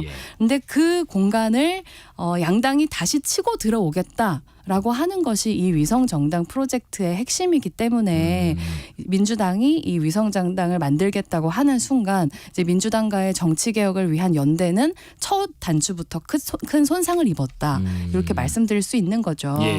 그러면 일단 저희는 위성정당에 합류하지 않았고 그러고 나면 사실 남아있는 연대라고 하는 거는 굉장히 어려운 상황에서 치러질 수밖에 없는 것이고 뭐 지역의 일부 어떤 뭐 지역구에서 단일화 논의나 이런 게 필요하다고 이제 요청되는 부분들이 있었기 때문에 뭐 공당으로서 뭐 최선을 다해서 이제 만나서 협상을 해봤지만 서로의 생각이 너무 달랐기 때문에 이제 지역구 협상에서도 중앙 차원에서의 유의미한 결과를 도출하지는 못했던 것이고요. 그리고 무엇보다도 지난 목요일 본회의를 통해서 전혀 생각하지 못했던 정치개혁의 또 다른 방향인 비례대표 의석을 확대하는 것과 정확히 반대되는 비례대표 의석을 오히려 한석 줄이는 결정을 민주당이 국민의힘과 함께 함으로 인해서 이제 민주당과의 정치개혁이라고 하는 커다란 공조 자체가 너무나 가능하지 않게 된 상황을 마주하게 된 것이죠. 비례대표제 47석이라는 본연의 취지에 어긋나는 단추를 깬 상황에서 어떻게 함께 하겠느냐라는 말씀이신 것 같은데 혹시 그 이유와 덧붙여서 통합진보당의 후신인 진보당의 참여에 대한 불편함도 일부 고려가 됐을까요? 그건 아마 민주당 차원에서 고민을 할 문제가 아니었을까 싶은데요. 그리고 그래도 실리만 좀 따져봤을 때 그래도 비례연합정당에 참석하면은 몇 석 정도는 보장받을 수 있지 않았을까 하는 그런 고민은 할 수 없었을까 하는 생각도 듭니다. 네. 물론 지도부에서 또 명분을 고민하는 만큼 실리에 대해서도 고민을 하지만 이제 그럼에도 불구하고 저는 우리 대한민국 시민들이 진보 정치에 대해서 기대하는 양심이라는 게 있다고 생각을 합니다. 그러니까 정치 개혁을 하겠다고 만들었고 다당제 연합 정치를 위해서 만든 게 이 연동형 비례대표제인데 이것의 취지를 정면으로 위배하는 위성정당에 들어가면서 우리에게 정치개혁의 명분을 달라라고 하는 것이 과연 진보의 양심을 걸고 가능한 것인가에 대해서 당적으로 굉장히 진지한 논쟁이 있었고 그 논쟁의 결과 물론 실리에 대해서도 굉장히 중요한 고려를 했지만 결과적으로 저희는 만장일치로 이 위성정당에 참여하지 않는다라고 하는 결론을 내렸거든요. 이제 그렇기 때문에 그 부분들에 있어서 설령 일정 부분의 실리를 포기한다고 해도 진보의 양심을 지키는 선택을 한 부분을 이제 국민들께서 알아주실 것이라고 저희는 또 믿고 있는 부분이죠. 그리고 또 하나가요. 지금 민주당과 조국혁신당 이 총선에서 연대 가능성 손을 잡는 것을 시사하는 것과 관련해서 네. 녹색정의당은 강하게 비판한 것으로 알고 있습니다만 그 비판 이유도 좀 들어보겠습니다. 네, 사실 조국혁신당과의 민주당의 연대뿐만 아니라 저는 이번에 국민의힘에서 이 유영아 변호사, 네네. 박근혜 전 대통령을 변호했었던 변호사를 단수공천하는 걸 보면서 양당의 이번 총선이 범죄와의 연대로 치러지고 있다. 이런 생각을 하게 됐습니다. 네. 박근혜 대통령 그리고 유영아 변호사 또 지금 기재부 장관으로 활동하고 있는 최상목 장관 이런 분들이 사실 다 저희가 지난 탄핵으로 대한민국의 국정농단의 책임을 물어서 탄핵을 했고 거기에 다 연루되어 있는 분들이란 말이에요. 네네. 그런데 이런 분들을 정치적으로 완벽하게 복권해주고 심지어 정치적 연대를 하고 있다는 점에서 국민의힘은 사실상 국정농단 탄핵 세력과의 연대를 하고 있고 조국 전 장관님은 무엇보다도 자녀의 입시 비리 문제 그리고 청와대에서의 감찰 무마 의혹 이걸로 2심에서도 이런 실형이 나올 정도의 물론 이제 3심을 계속 다투겠다고 말씀을 하셨지만 그런 범죄로 사법부의 판단을 받고 계시는 분이에요. 그런데 이런 부분에 있어서 부끄러움을 느끼고 자성을 하거나 성찰을 하는 방식으로 국민들 앞에서 진정성을 보이는 것이 아니라 오히려 심지어 비례연합정당, 위성정당을 만들 때도 함께할 수 없다고 했던 조국혁신당과 이제는 민주당에서 적극적으로 연대를 하겠다라고 하는 것은 민주당 차원의 또 다른 범죄와의 연대가 아닌가. 도대체 대한민국의 정치가 어떻게 이렇게까지 타락할 수 있는가. 전 보면서 그런 참담함을 많이 느낍니다. 예. 그리고 이번에 그런 보도도 많았습니다. 뭐 투표 어떤 기호 몇 번이 누가 될 것인가, 몇 번에 어느 당이 들어갈 것인가 하는 것들. 여야의 공천이 지금 마무리 단계에 접어들면서 지금 제3지대에 또 윤곽이 좀 잡혀가고 있는데 이른바 뭐 현역 이삭줍기를 통해서 기호 3번을 노려왔지만 이게 쉽지는 않아 보인다는 전망도 있는데 기호 3번 사수 가능하리라 예상하실지요? 참 이런 부분이 정치를 희화화하는 부분이라고 생각하는데요.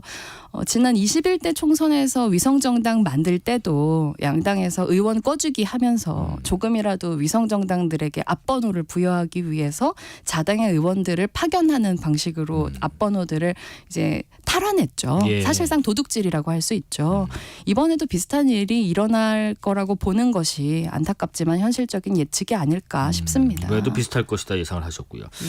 자, 그리고 이제 녹색정의당 얘기를 좀 해보겠습니다. 총선을 지금 30여일 정도 앞둔 상황에서 녹색정의당 지지율이 조금 더 힘을 얻어야 할 것으로 보이는데 이 지지율을 좀 끌어올리기 위한 보관이 있다면 어떤 게 있을까요?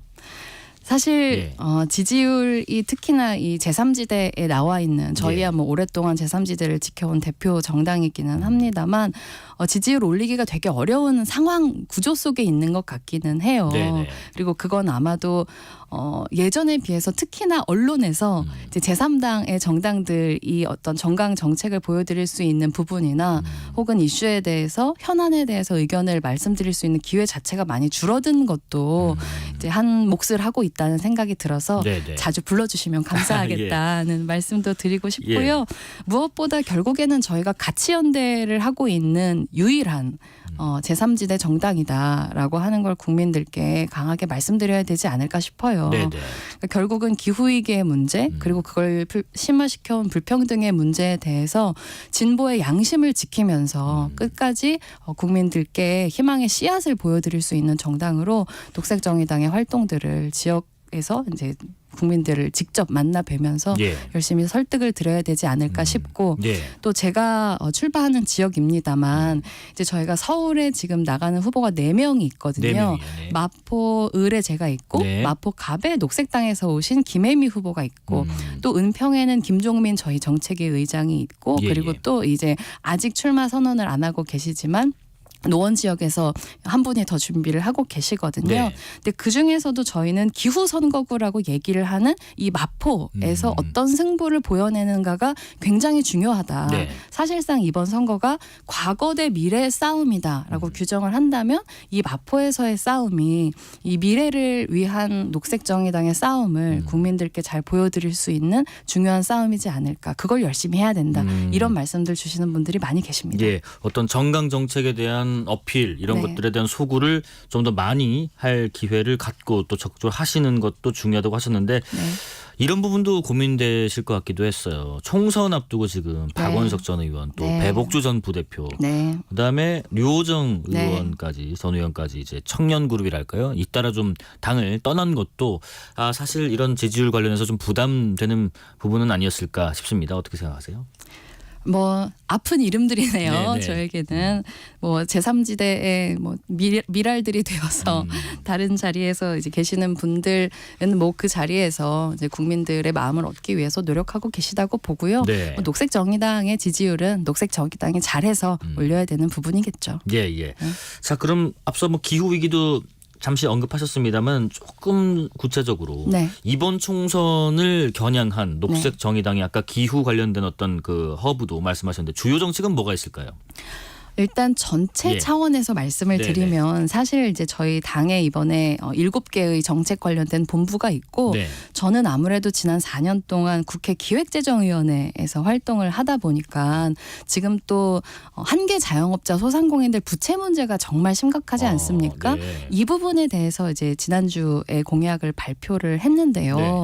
그러니까 물론 부채는 개인이 갚을 수 있는 만큼 빌려서 상환을 하는 것이 원칙이기는 합니다만 지난 코로나 시기를 돌아보면 네. 사실 정부의 정책으로 인해서 자영업자들이 강제로 영업 정지를 당하고 또 그 시기에 우리가 재정을 풀어서 버티기보다는 빚내서 버티라는 방식으로 금융 지원을 훨씬 많이 했었어요. 예. 근데 그 부채가 지금까지 계속 고금리랑 맞물리면서 악화되는 상황이 있거든요. 그래서 이런 한계 자영업자, 소상공인들을 위한 이제 부채 탕감 정책을 네. 이제 발표를 해서 이제 은행권에서 15조 그리고 정부에서 15조 정도를 모아서 30조 정도의 이제 회생 기금을 만들어서 이런 일종의 사회적 부채라고 얘기할 수 있는 이제 네. 소상공인 자영업자들의 부채를 탕감해 드리는 이제 이런 정책을 발표한 바 있습니다. 예, 또 국회 귀재위에 계셨기 때문에 그런 예산적인 측면에서 어떤 대안 마련도 깊이 있게 하시는 것 같습니다. 네. 7489님이 이런 의견을 주시네요. 녹색정의당의 지지율이 오르지 않는 가장 큰 이유. 그간 똘똘 뭉친 단결하는 모습을 보여주지 않아서 아닐까요 하시는데 여기에 대해서 혹시 답변하신다면요? 뼈아픈 지적이라고 네, 네. 생각하고요. 네. 이제부터 단결된 모습 보여드릴 수 있도록 최선을 다해서 노력하겠습니다. 예. 여야 공천 관련된 평가도 좀 잠깐 해보겠습니다. 여당과 비교했을 때 지금 민주당 공천 과정이 너무 거칠다 뭐 이런 지적도 일부 있던데 여야 공천 상황은 어떻게 지금 평가하고 계세요? 뭐 사실 50보 100보죠. 50보 100보요. 네, 말씀드렸던 것처럼 이제 국민들께 우리가 다시 희망을 드릴 수 있다는 공천을 보여드리기보다 네.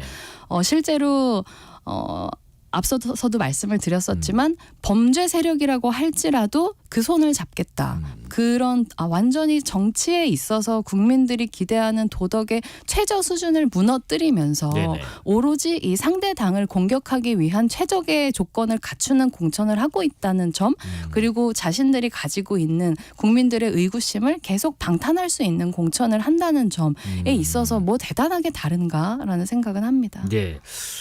민주당에서는 지금 정권 심판론을 이른바 앞세워서 총선에 나서고 있고 제3지대 신당들은 정치 개혁에 목소리를 좀 내고 있는데 지금 선거 결과를 가를 어떤 중도 표심이 누구 손을 들어줄까 이런 것도 주목이 되는데 이번 총선의 판세랄까요? 좀 전망을 한번 해본다면 어떻게 전망하시겠어요?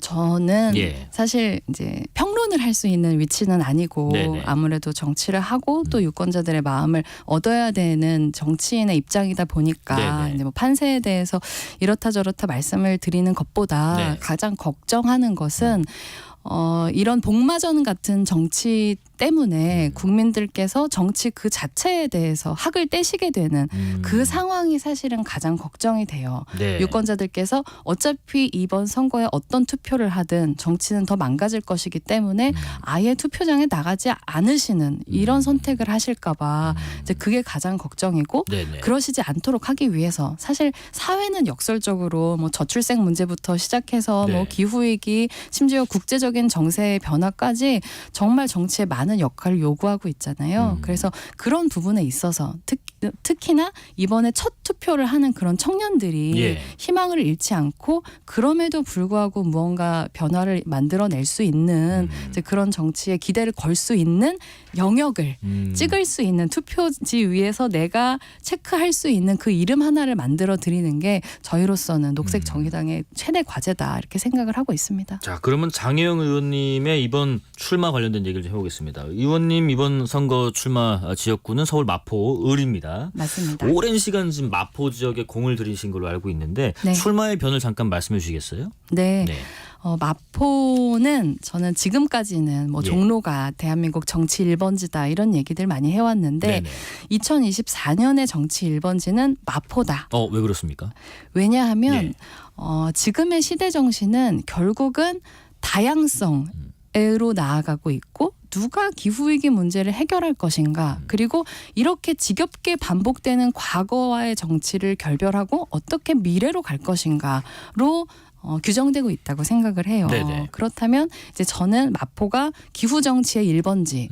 근데 최근에 있었던 뭐 기후 정치 바람이라는 곳에서 기후 유권자들이 어느 지역에 제일 많은지를 조사를 했을 때 네. 가장 많은 기후 유권자들, 기후 위기를 자신의 투표에서 가장 중요하다고 생각하는 분들이 많은 곳이 마포이기도 하고 그리고 또 이제 우리 한동훈 비대위원장이 예. 이제 운동권 정치와 싸우겠다라면서 이제 함은경 후보를 전략 공천하신 지역이 네네. 또 마포 을이기도 한데 이제 하지만 저는 운동권 정치 대 운동권 정치의 싸움은 결국 과거 대 과거의 싸움이라고 생각하거든요. 네. 그런데 그게 아니라 미래로 나아가는 다양성을 보전하고 오히려 그걸 우리 대한민국의 새로운 힘으로 만들고 그리고 기후위기를 돌파하는 그런 젊은 정치를 할 수 있는 곳이 바로 마포다라고 생각하기 때문에 이 마포 을에서 국민들께 새로운 성적으로 새로운 지지를 받아내는 것이 대한민국 정치의 변화가 여기에서 시작되는 거구나라고 하는 새로운 인상을 드릴 수 있는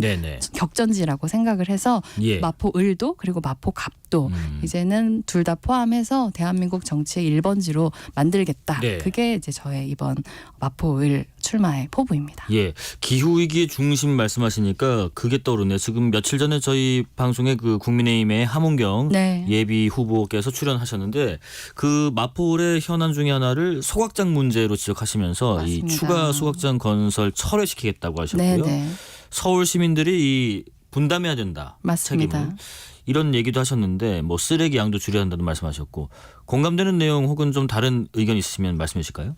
사실 이 마포구의 쓰레기 소각장 문제가 예. 마포 최대의 현안이에요. 네네. 그래서 이 문제에 있어서는 국민의힘도 녹색정의당도 민주당도 입장이 다 같습니다. 이거는 마포구에서 이제 백지화시켜야 된다라고 하는 걸 똘똘 뭉쳐서 1년이 넘도록 계속 싸워오고 있는데요. 네네. 근데 오히려 저는 이 자리를 빌어서 네. 역으로 지금 현역 의원이신 마포 을에서만 3선을 하셨던 정청래 의원님 예. 그리고 이제 군산에 계셨지만 이번에 마포로 오셔서 도전장을 내미신 함은경 후보님께서 대답해 주셔야 되는 문제가 있다고 생각해요. 네. 모두가 이 소각장을 백지화시켜야 된다라고 말을 하는데 네.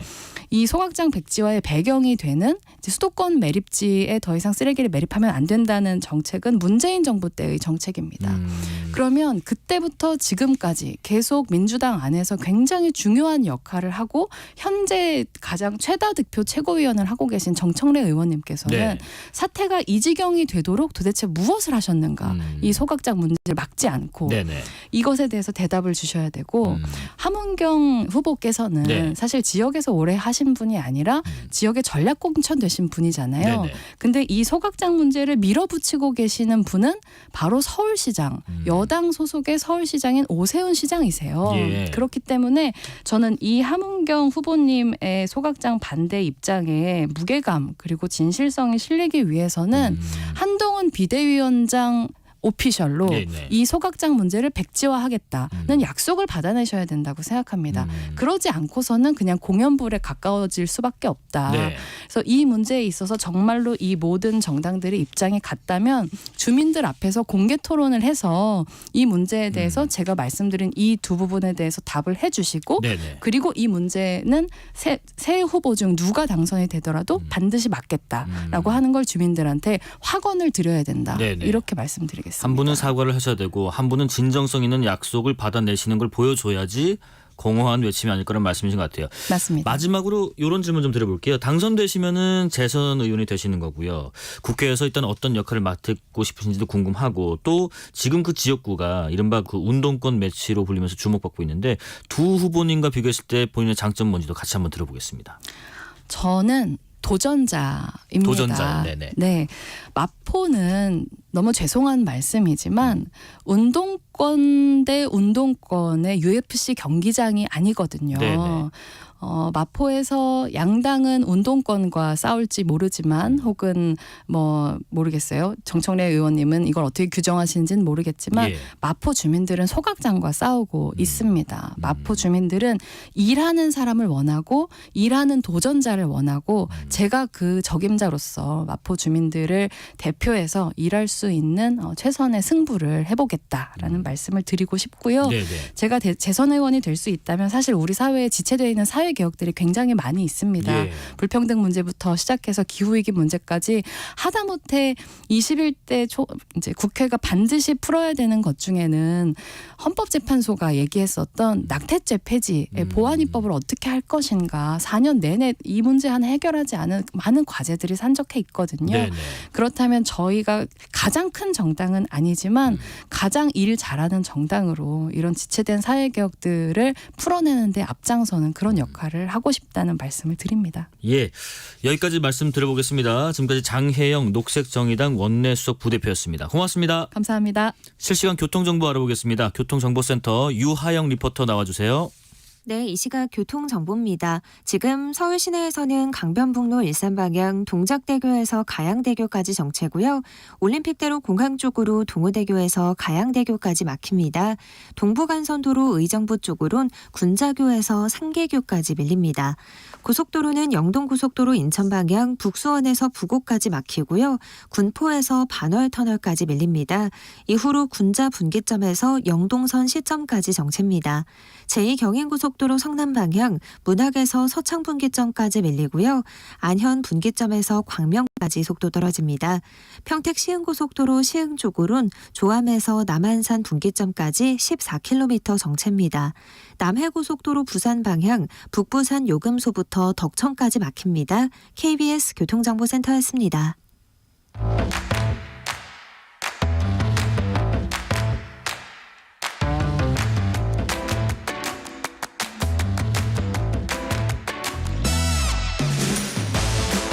파고 또 파고 골라서 엄선한 뉴스만 전해드립니다. 파파뉴 코너. 오늘은 김수민 시사평론가 모셨습니다. 안녕하십니까? 네, 반갑습니다. 반갑습니다.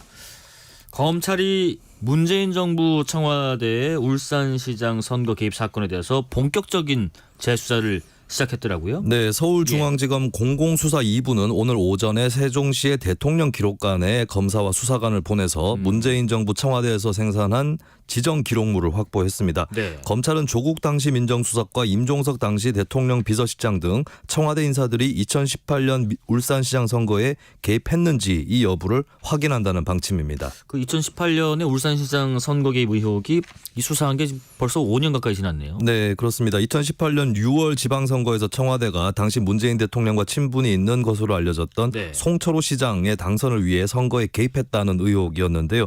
울산지검이 2019년 4월에 수사에 착수를 했습니다. 그리고 같은 해 11월 서울중앙지검 공공수사 2부가 직접 수사를 시작을 했었습니다. 그러니까 선거 개입 관련해서 구체적으로 핵심 의혹들이 있었잖아요. 네. 쟁점들이요. 그게 뭐였죠?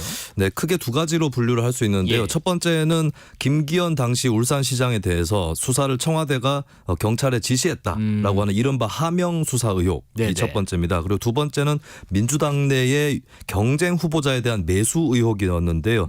울산시장 선거에서 송철호 전 시장의 당내 유력 경쟁자로 임동호 전 민주당 최고위원이 있었는데 그에게 다른 공직을 제안했다라고 하는 의혹입니다. 수사가 이렇게 계속 진행돼 오면서 재판 넘겨진 분도 있었고요. 네. 그리고 무혐의 난 분도 있었고요. 좀 나뉘었잖아요. 그렇습니다. 예, 예. 하명 수사 의혹에서는 송철호 전 시장 그리고 경찰 관계자였던 황운하 전 의원, 황운하 현 의원이죠. 예. 그리고 청와대 민정수석실의 백원우 전 비서관 이렇게 기소가 됐습니다. 네. 반면에 민정수석실의 조국 전 수석, 이광철 전 선임행정관은 증거 불충분을 이유로 무혐의 처분이 됐었고요. 그리고 후보자 매수 혐의에 대해서는 한병도 전 정무수석이 기소가 됐었는데 반면에 임종석 전 비서실장은 무혐의 처분을 받았습니다. 예. 무혐의 처분 받은 분들 또 재판 넘어간 분들 당시에 직책으로 저희가 좀 소개를 해드렸고요. 네. 기소 이후 거의 4년이 다 된 시점인 지난해 11월에 울산시장 선거 개입 의혹에 대한 1심 있었잖아요. 네, 그렇습니다. 예. 송철호 전 울산시장 그리고 황운하 의원에게 각각 징역 3년이 선고가 됐습니다. 공직선거법 위반 및 직권남용 권리행사 방해 혐의가 인정이 된 것이고요. 예. 송병기 전 울산시 경제부시장은 징역 3년, 백원우 전 비서관은 징역 2년, 박형철 전 청와대 반부패 비서관은 징역 1년의 집행유예 2년이 나섰습니다. 다만 한병도 의원과 산업재해 모병원 사업과 관련한 비위 혐의로 관련된 관계자들은 무죄를 선고받았습니다. 그때 당시 재판부가 그 판시했던 거 보면은 혐의가 인정된 부분도 있고 그렇지 네. 않은 부분도 있는데 각각 뭐였죠? 그게? 네, 일단 예. 유죄로 인정된 혐의를 살펴보면 송철호, 송병기 이 울산시의 두 피고인이 김기현 전 시장 관련 비위 정보를 경찰이었던 황운하 피고인에게 제공을 해서 관련 수사가 진행됐다라고 재판부가 봤습니다. 그리고 황운하 피고인은 의도대로 수사를 진행하려 담당 경찰을 전보 조치한 것 등의 사실이 인정이 됐고요. 네네. 그리고 피고인들이 지자체 단체장의 비위 정보를 수집하거나 범죄 첩보를 경찰에 이첩하는 것 이런 것들은 통상적인 업무가 아니다라고 재판부는 규정을 했습니다. 이거는 정치인 및 민간인 사찰로 볼 수 있다라는 규정도 있었습니다. 이 1심 선고 이후인 지난 1월에 서울고검이 서울중앙지검에 대해서 네. 재기수사, 그러니까 이제 수사가 좀 미진한 것 같다라고 판단하면은 이 재기수사를 명령을 하곤 하던데 그렇습니다. 이 때문에 임종석 전 실장 그리고 조국 전 수석에 대한 재수사가 시작된 거죠. 네, 두 사람은 원래는 무혐의 처분을 받았었는데요. 재기수사 명령이라고 해서 상급 검찰청이 항고나 재항고를 받아서 검토를 한 다음에 수사에 미진한 부분이 있었다고 판단을 하면 다시 수사하라고 명령을 할 수가 있습니다. 예. 서울고검에서는 수사와 공판 기록 그리고 판결을 검토한 이 결과로 서울지검에 재기수사를 명령을 했는데요. 네네. 이때 다시 임종석 전 실장과 조국 전 수석, 이광철 전 비서관이 수사선상에 오르게 된 것입니다. 이게 판결 당시에 보면 판결문에도 보면 대통령 비서실 8개 부서의 조직적 개입을 인정을 하고 있고 그렇기 때문에 비서실장이었던 임 전 실장과 민정수석실의 지휘자인 조 전 수석이 다시 포함됐다 이렇게 볼 수 있겠습니다. 그 검찰이 이 두 사람을 불기소할 때 재판에 안 넘길 때도 그 사유서에다가 네. 재수사를 할 수도 있을 법한 여지를 남겨둔 것으로 기억해요. 네, 송 전 시장 캠프에서 경쟁 후보자 매수 관련 전략이 수립 실행된 정황 네, 이런 네. 것들도 적시가 됐었고요. 네. 그리고 첩보가 경찰에 하달된 직후에 민정비서관실 직원들이 관련 동향을 파악한 정황 이런 것들을 거론을 하면서 이 청와대 관계자들이 범행에 가담했다는 강한 의심이 드는 건 사실이다라고 적시를 했기 때문에 그 당시 불기소 사유서에도 재수사 여지는 열려 있었다 이렇게 해석을 할 수 있겠습니다. 지금 그러니까 결론적으로 지금 재수사 대상이 된 분 중에서 특히 조국 전 장관 같은 경우는 지금 네. 조국 혁신당을 이끌고 있고 정치 활동을 하고 있고요. 그러다 보니까 좀 더 이번 상황을 민감하게 받아들일 수도 있을 것 같은데 조국 대표 반응 또 여기에 대해서 혹시 검찰에서 한 설명이 있었는지도 궁금합니다. 네, 일단 오늘 압수수색 이후에는 예. 조국 대표가 따로 낸 입장은 없었고요. 네, 다만 앞서서 재기수사 명령이 있었을 때 그 직후에 끝도 없는 칼질이 지긋지긋하지만 검찰이 부르면 언제든지 가겠다.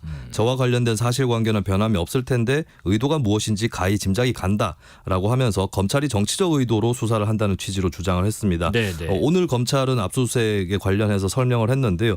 누군가를 소환 조사하는 것이 아니라 기록관에 있는 자료를 기반으로 앞서 공판이나 1심 판결문을 통해 나타난 사실관계를 재확인하는 차원이다라고 밝혔습니다. 혹시 이번에 그 재기수사 명령으로 인한 재수사 과정에서 문재인 전 대통령도 그 수사 대상에 포함이 될 수도 있을지 궁금하네요. 네, 현재 문재인 전 대통령은 재수사 대상이 아니고요. 네, 사건 처분 당시에도 문 전 대통령에 대해서는 각하 결정이 내려졌습니다. 애초에 수사에서 기소에서도 제외가 된 그런 사안이었고요.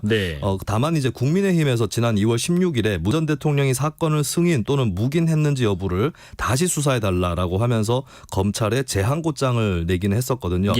결국에 관건은 임종석 전 실장과 조국 전 수석의 관여 여부부터 확인이 돼야 될 것 같습니다. 이게 확인되기 전에는 뭐 문 전 대통령이 수사 대상에 포함될 가능성은 없을 것 같고요. 이거를 일단 확인을 해보는 과정에서 문 전 대통령도 수사선상에 오를지 이 여부가 드러날 것으로 보입니다. 다음 주제 넘어가 보겠습니다. 정부가 전공의 집단 이탈에 따른 어떤 의료 공백을 좀 메우기 위해서 건보 재정을 2천억 원 가량 투입을 하네요. 네, 보건복지부 발표 내용을 요약을 해드리면요. 정부는 비상진료 체계 운영의 장기화에 대비해서 기존에 시행 중인 과제들은 연장 지원을 하고 또 건강보험 재정 투입을 통해서 이달 11일부터 새 지원 방안도 추진을 한다라는 방침입니다. 비상진료 기관의 중증 환자 진료 체계를 유지를 하고 적극적으로 진료한 기관에는 사후 보상도 추진을 하고요. 경증 환자를 하급병원으로 돌려보내는 회송에 대해서도 그 보상을 추가로 또 인상을 해서 보상을 한다는 그런 방침입니다. 그러니까 이 정책 말고도 특히나 이제 응급 상황에 좀 대응하기 위해서 여러 가지 지원책 또 보상도 강화한다는 방안도 좀 내는 것 같아요. 네, 전문의가 중환자를 진료할 때 지급하는 정책 지원금을 신설을 하기로 했고요. 심정지 등의 응급 상황에 대응하는 일반 병동 신속 대응팀이 있는데 이에 대해서도 보상을 강화한다는 계획입니다. 또 환자의 신속한 전원이라든지 24시간 응급 의료 체계의 유지라든지 이것들을 위한 보상도 강화를 할 예정이고요. 일단 1,882억 원을 다음 주부터 한 달간 한시적으로 지원을 하고 이후에도 현재와 같은 상황이 이어질 경우에는 같은 규모로 매달 지원할 계획입니다. 네, 언제까지 이렇게 그 재정을 좀 투입하고 지원과 보상을 강화하는 식으로 가긴 좀 어려울 것 같기도 한데 그렇다면 지금 현재 상황은 어떤지 한 번 더 짚어볼게요. 전공의 분들 근무하는 사람 또 근무지를 이탈한 사람 현황이 어떻게 나뉩니까? 네, 어제 6일 오전 11시 기준입니다. 전공의 중에 근무지를 이탈하거나 계약을 포기한 사람을 합산을 해서 계산을 해보니까 11,219명이었고요. 전체의 91.8%였습니다.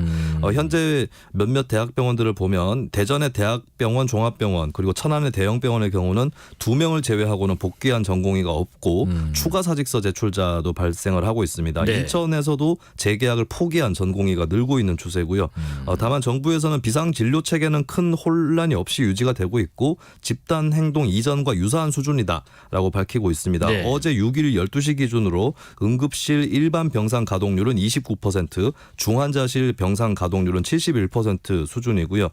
주요 5대 병원은 축소 없이 운영이 되고 있고 응급실도 일단은 이제 중증 환자 위주로 기능을 유지를 하고 있다라고 정부에서 밝혔습니다. 지금 전공의들은 근무지를 이탈하거나 이렇게 계약을 포기한 사람들이 전체 90%를 넘어선 상황에서 의대 교수들도 반발을 이어가고 있다고 하대요. 그렇습니다. 가톨릭 대학교의 경우는 의과대학 학장단이 전원 사퇴서를 제출했습니다.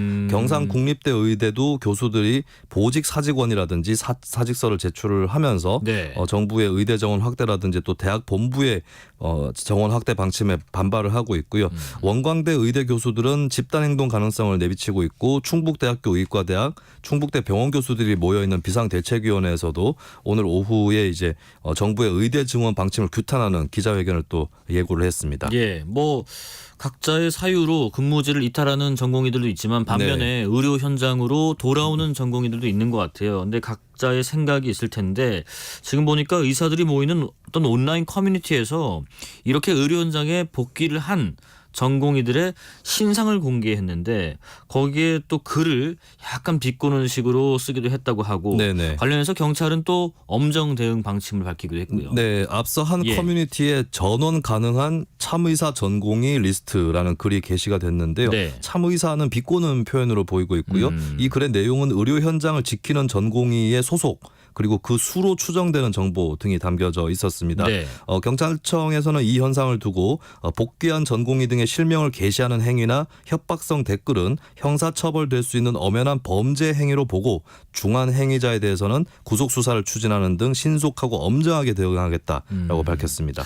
저희가 그 방송에서도 의료 지원하는 간호사분들 한번 네. 모셔서 그 목소리도 들어본 적이 있는데 보건복지부가 이 간호사분들이 의사의 의료 행위 일부를 또 수행할 수 있게 지침을 발표했더라고요. 네, 오늘 복지부가 발표한 지침을 보면 예. 98가지 행위를 구체적으로 규정을 하고 있고 내일부터 이 방침이 시행이 됩니다.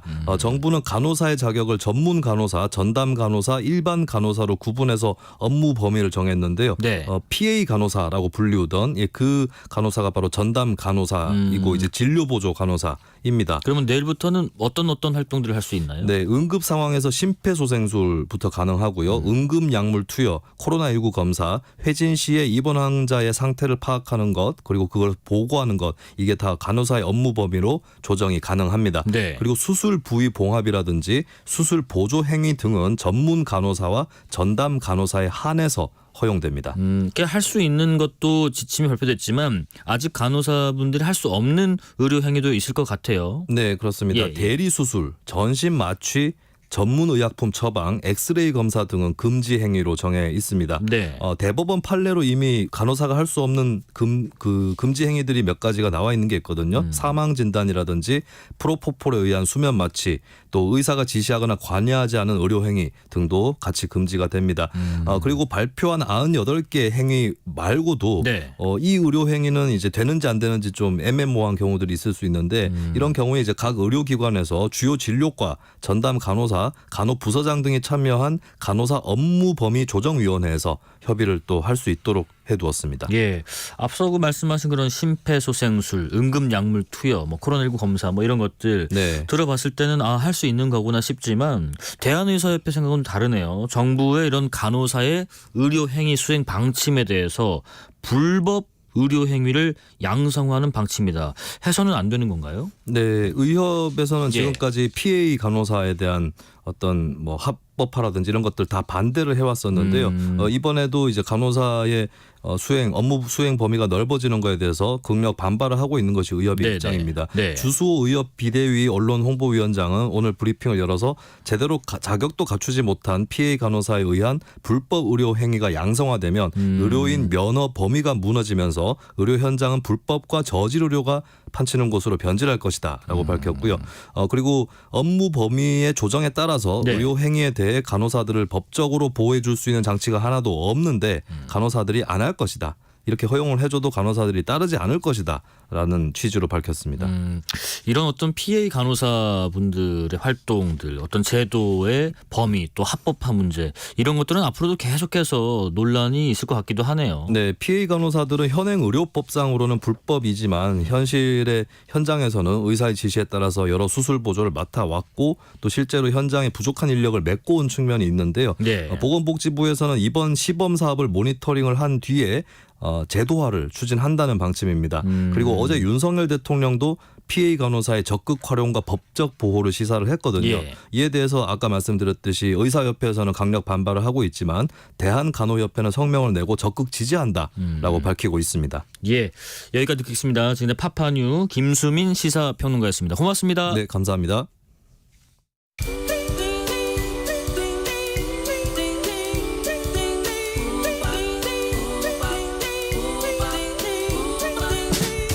오늘 하루 뉴스를 정리해주는 다정한 편지 한 통. KBS 1라디오 뉴스레터 K.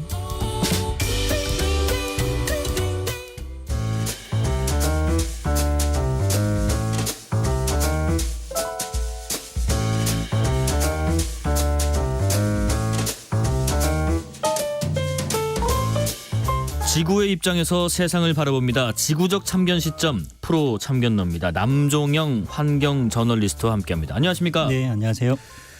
인류세를 새로운 지질 시대로 결정하는 안에 대해서 지질학계가 투표를 했는데 이게 부결됐다고 들었는데 인류세 아니면 인류세 이 돈 내는 건 세금인 건가 아니면 인류세라고 읽어야 되나요? 인류세가 뭔지부터 좀 설명해 주실까요? 네, 인류세는 세금이 아닙니다. 네, 네. 인류세는 지질시대고요. 지질시대. 예. 네, 영어로 하면 엔트로포신인데 이게 인간의 시대라는 뜻이에요. 인류세를 정의하자면 네. 인간의 개입으로 지구의 물리학적 시스템이 바뀐 시대라고 할 수 있는데요. 지금까지 보통 지질 시대는 자연적인 원인으로 바뀌었습니다. 이를테면 뭐 운석이 떨어진다거나 뭐 시베리아에서 화산이 많이 폭발했다거나 하면서 이제 지질 시대가 바뀌었거든요. 뭐 지진이 났다든가 예, 뭐 빙하기가 한번 덮쳤다가 그렇죠. 다시 지나갔다든가. 그런데 네. 그런 자연적인 원인이 아니라 이제 인간의 원인으로 지질 시대가 새로 바뀌었다라는 게 바로 인류세의 개념인 거죠. 뭔가 거대한 개념이 몰아치는 것 같아서 이게 걱정을 해야 되나 아니면은 어떤 상황인가 좀 싶은데 지구의 시스템이 바뀌는 시대. 그러면 우리가 지금 살고 있는 시대는 어떤 시대인 거예요? 네, 아마 그 중학교 때 다 배웠을 건데요. 네. 지질 시대 네, 보면은 뭐 신생대, 중생대, 고생대 뭐 그러잖아요. 예. 그게 보면 대기세로 구분이 되거든요. 대기세. 네, 신생대하고 대, 그다음에 중생대 같은 경우에는 뭐 쥐라기, 백악기 들으셨잖아요. 그게 기고. 네. 지금 우리가 살고 있는 시대를 홀로세라고 부릅니다. 신생대 제4기 홀로세라고 부르는데 네. 홀로세는 약 1700년 전에 시작을 했어요. 그때까지만 해도 유럽이나 미국 동부까지 빙하가 덮여 있었거든요. 네네. 그런데 기후가 따뜻해지면서 그 빙하가 다 녹으면서 북극으로 쭉 밀려납니다. 빙하가 녹으니까 해수면이 상승을 올라가겠죠. 하겠죠. 네. 그때까지만 해도 아시아하고 아메리카가 붙어 있었어요. 베링해가 없었는데 그때 이후에 이제 베링해가 생긴 거죠. 네네. 그래서 사실 우리 인간 문명이 발전한 게 사실은 이런 기후 변화 때문에 인간 문명이 발전했다. 예. 농업을 할 수 있게 되고 가축을 기르고 도시화가 이루어지고 그러면서 이렇게 신석기 혁명 이후에 1만 년 동안의 기간을 홀로세라고 지금 불러왔습니다. 예. 홀로세가 그러면 끝난 건가? 그러면 인류세라는 개념은 언제부터 나온 거고 어떻게 제한이 된 건가 싶네요. 예, 대기화학자 파울 쿠리천이라는 사람이 있는데요. 예. 이 사람이 엄청 유명한 사람이에요. 과학계에서는. 그러니까 남극의 오존층에 구멍이 뚫린 적이 있었잖아요. 예. 지금은 많이 메꿔졌습니다. 그런데 네. 그 남극의 오존층에 구멍을 발견한 사람이에요. 그래가지고 이제 노벨상을 받은 이제 훌륭하신 분인데, 파울 쿠리천. 예, 그 사람이 2000년에 야 지금 우리는 홀로세를 살고 있지 않다. 새로운 인간의 시대 인류세를 살고 있다라고 이제 약간 즉흥적으로 얘기를 한 거예요. 네네. 근데 이게 이제 너무 훌륭한 사람이 이런 얘기를 하니까 엄청 중량감이 있는 거죠. 그래가지고 그다음부터 지질학자도 막 연구를 하기 시작했습니다. 네. 그러니까 뭐 온실가스 농도가 높아지고 보니까 토양 성분도 바뀌어가지고 사실 지구의 물리학적 시스템이 인간 때문에 많이 바뀌었다는 거를 이제 밝혀진 거죠. 네네. 그리고 뭐 신문방송 같은 미디어에서도 워낙 훌륭한 학자가 이런 말을 하니까 막 앞다퉈서 보도를 하게 되고 과학자뿐만 아니라 사회과학자, 철학자들도 인류세라는 개념을 가지고 막 토론을 하고 연구를 하기 시작했어요. 그러면서 인류세라는 말이 이제 하나의 보편적인 개념이 됐던 거죠. 그러니까 이 파울 크리천이라는 분이 워낙에 조예가 있는 학자기 때문에 이분이 어떻게 보면 즉흥적으로 한 말인데 이게 어디에 뭐 딱 공인돼 있고 앞으로는 이 뭐 언제부터는 인류세로 간다 뭐 이런 게 아니지만 그렇다면은 이게 만약에 공인 단계까지 거치려면 무슨 절차를 거쳐야 하는 게 있나요? 그렇죠. 그러니까 사실 이걸 공인하려면 네. 지질학자들이 결정을 해줘야 돼요. 네네. 그러니까 지질학자들이 많이 연구를 해요. 뭐 원자력도 연구를 하고 우주도 연구를 하고 별걸 다 연구를 하는데 그 중에서 지층하고 화석을 연구하는 사람들이 있습니다. 예. 그런 사람들을 층서학자들이라고 하거든요. 층서학자요. 예, 조금 어려운 말인데 예. 하여튼 이 층서학자들이 초안을 내고 그거를 가지고 이제 토론을 해가지고 투표를 해서 이 새로운 지질 시대를 인정하게 됩니다. 그래서 이 파울 쿠리천이 인류세라는 개념을 꺼내서 지질학계에서도 화두가 됐고 네. 특히 이제 신생대 제4기를 연구하는 층서학자들이 일종의 이제 워킹 그룹을 만들어요. 태스크 포스를 만들어 가지고 야, 그럼 인류세가 도대체 뭐냐? 한번 증거를 수집해 보자라고 해 가지고 이제 초안을 만들게 됩니다. 그게 초안이 작년 7월에 나왔어요. 아, 그래요? 그래서 이제 이 초안을 가지고 어떻게 하냐 바로 결정이 되는 게 아니라 상부 조직으로 올라가면서 투표를 합니다. 어디서 그래서 투표를 해요? 그러니까 제일 처음에 인류세 워킹 그룹에서 초안을 내면 네. 제4기 소위원회라고 있어요. 그러니까 예. 신생대 제4기만 연구하는 학자들이 있어요. 아, 네. 거기서 투표를 해서 60% 찬성을 받으면 이제 층사학자들 전부가 모여가지고 또 60% 찬성을 받으면 사실은 올해 8월에 부산에서 국제 지질학자들이 모이는 회의가 있었거든요. 거기서 이제 최종적으로 비준될 예정이었는데 네. 부결이 돼버린 거죠. 첫 단계에서. 아직은 인류세 단계가 아니다라고 예. 부결이 된 것 같기도 한데 그러면 초안은 일단 나왔다고 하니까요. 초안은 어떤 내용이었습니까? 이게 작년 8월에 나온 내용이었는데요. 예. 그러니까 인류세가 언제 시작했냐 이게 이제 토론거리였는데 예. 1950년대에 시작됐다라고 봤어요. 네. 네네. 이때를 보통 우리가 대가속기 혹은 뭐 급가속기라고 부르거든요. 그리고 일종의 이제 대표 지층, 인류세를 잘 보여주는 지층을 선정을 해야 되는데 그게 캐나다 토론토에서 조금 떨어진 크로포드 호수라는 아주 작은 호수가 있어요. 예. 거기에 이제 태적층, 호수 밑바닥에 태적층을 이제 표준 층서구역으로 선정을 한 초안을 올린 거죠. 그러다가 이제 부결이 된 거고요. 2458님 인류세 듣기만 했지 뭔지 잘 몰랐는데 알려주셔서 감사합니다. 잘 듣겠습니다 하셨고요. 이순환님 인류세 개념 잘 몰랐는데 오늘 방송 잘 들어야겠네요. 조금만 더 들어보세요. 그러면은 아까 그 1950년대를 인류세 시점으로 잡았다. 그러면은 뭐 얼마 안 됐어요. 생각보다 이 전체 지구적인 생각을 본다면 한 70년 전이네요. 그러니까 원래는 파울 쿠리첸도 인류세라고 하면서 산업혁명부터 시작됐다고 그랬어요. 그런데 보통 우리가 생각하면 아마 산업혁명일 것 같잖아요. 네네. 그런데 이제 과학자들이 연구를 해보니까 그게 아닌 거예요. 그러니까 온실가스 농도 같은 경우에도 산업혁명과 17, 18세기에서 오르긴 오르는데 완만하게 올라요. 그러다가 갑자기 1950년대를 지나면 갑자기 확 오르는 거죠. 그래서 급가속이거든요. 그러니까 마치 자동차에서 엑셀을 갑자기 탁 밟으면 자동차가 급가속하듯이 온실가스 농도가 1950년대부터 갑자기 급가속을 한 거죠. 50년대로 가면 뭐 미소 간의 어떤 대립, 뭐 냉전, 뭐 전쟁, 뭐 이런 어떤 전쟁을 위한 뭐 수단의 개발, 뭐 이런 것도 떠오르곤 합니다. 네, 2차 세계대전이 끝나고 경제가 엄청 발달해가지고 소비 자본주의가 개막된 시대라고 할 수 있어요. 그러니까 그때부터 사람들이 대량 생산, 대량 소비를 하기 시작했거든요. 그때 많아진 게 플라스틱. 그다음에 우리 닭 많이 먹잖아요. 공장식 축산이 나와가지고 닭뼈가 많아졌습니다. 그래서 인류세 화석이 닭뼈다 뭐 이런 얘기 한번 들어보셨을 거예요. 근데 가장 중요한 거는 플루토늄이라는 화석을 얘기를 해요. 1950년대, 60년대 그때 핵실험을 많이 했는데 그때 어떤 그 인공 방사성 물질이 지금도 우리 대기에서 발견이 되거든요. 그때부터 시작이 됐고 그다음에 화력 발전소에서 이렇게 고온에 가열하면은 일종의 미세먼지가 발생을 해요. 그걸 구형 탄소 입자라고 하는데 그것도 사실 인간이 만들어낸 물질이죠. 예전에는 자연적으로 없었는데 인간이 만들어낸 물질이 생겨서 이런 것들이 일종의 표준 화석이다. 1950년대부터 본격적으로 나타났다라고 해서 1950년대를 시점으로 본 거죠. 아까 그 제4기 소위원회에서 이 첫 단계에서 부결이 됐다고 했는데 그때 부결될 때 뭐 절대적으로 반대가 압도적이었나요? 어떻게 부결된 거예요? 투표를 했는데요. 뭐 일반적으로 사실 아주 중요한 투표는 아닙니다. 왜냐하면 자기 학계의 어떤 안건을 정리하는 거기 때문에 사실 연구를 하고 초안을 내고 투표를 해가지고 결정하는데 인류세는 워낙 큰 개념이 돼버려가지고 이제 전 세계 이목이 집중이 됐죠. 근데 이 사기 층서위원회 투표자가 모두 21명이었다고 합니다. 그러니까 대표들이 모여서 투표를 하는 건데 이 중에 반대표가 12표가 됐고요. 찬성은 4표밖에 되지 않았다고 해요. 그러니까 의외로 좀 반대가 압도적으로 많았네요. 많았습니다. 좀 의외의 결과였는데요.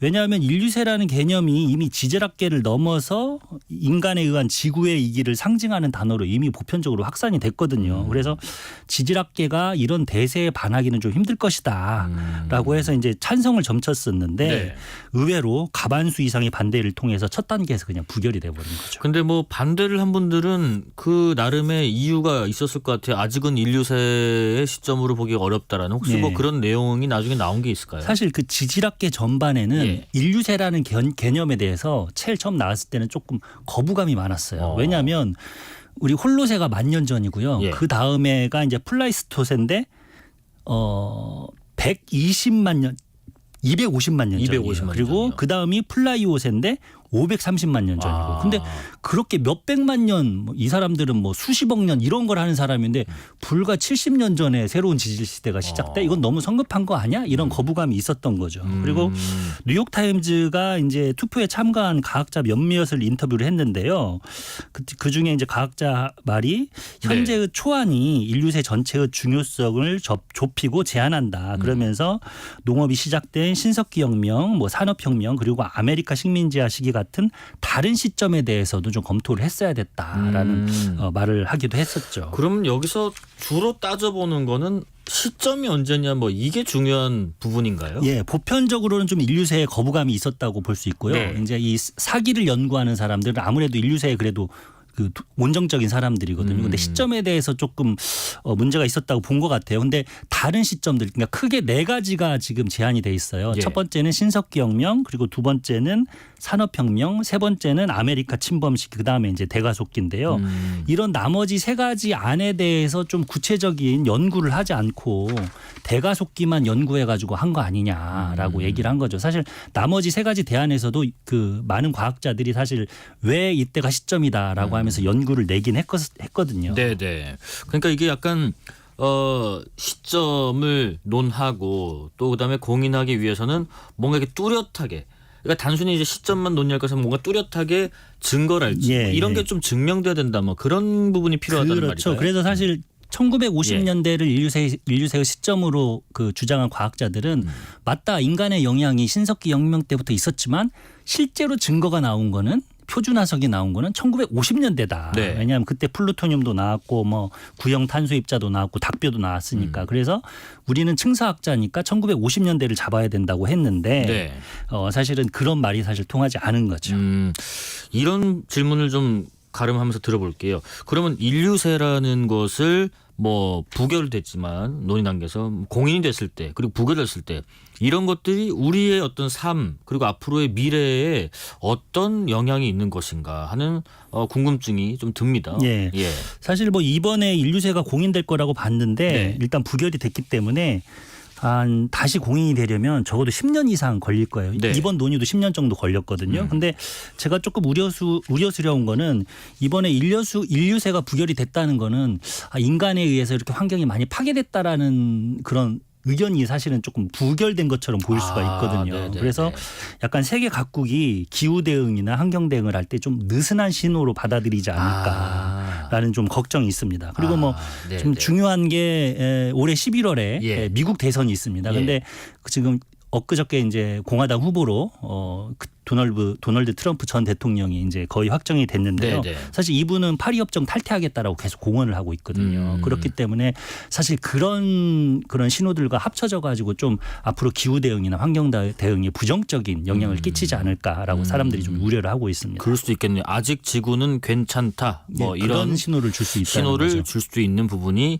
있다라는 말씀 해주셨습니다.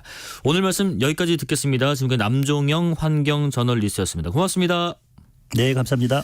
자, 오늘은 끝곡으로 이 노래를 들어보겠습니다. 김광민의 학교 가는 길인데요.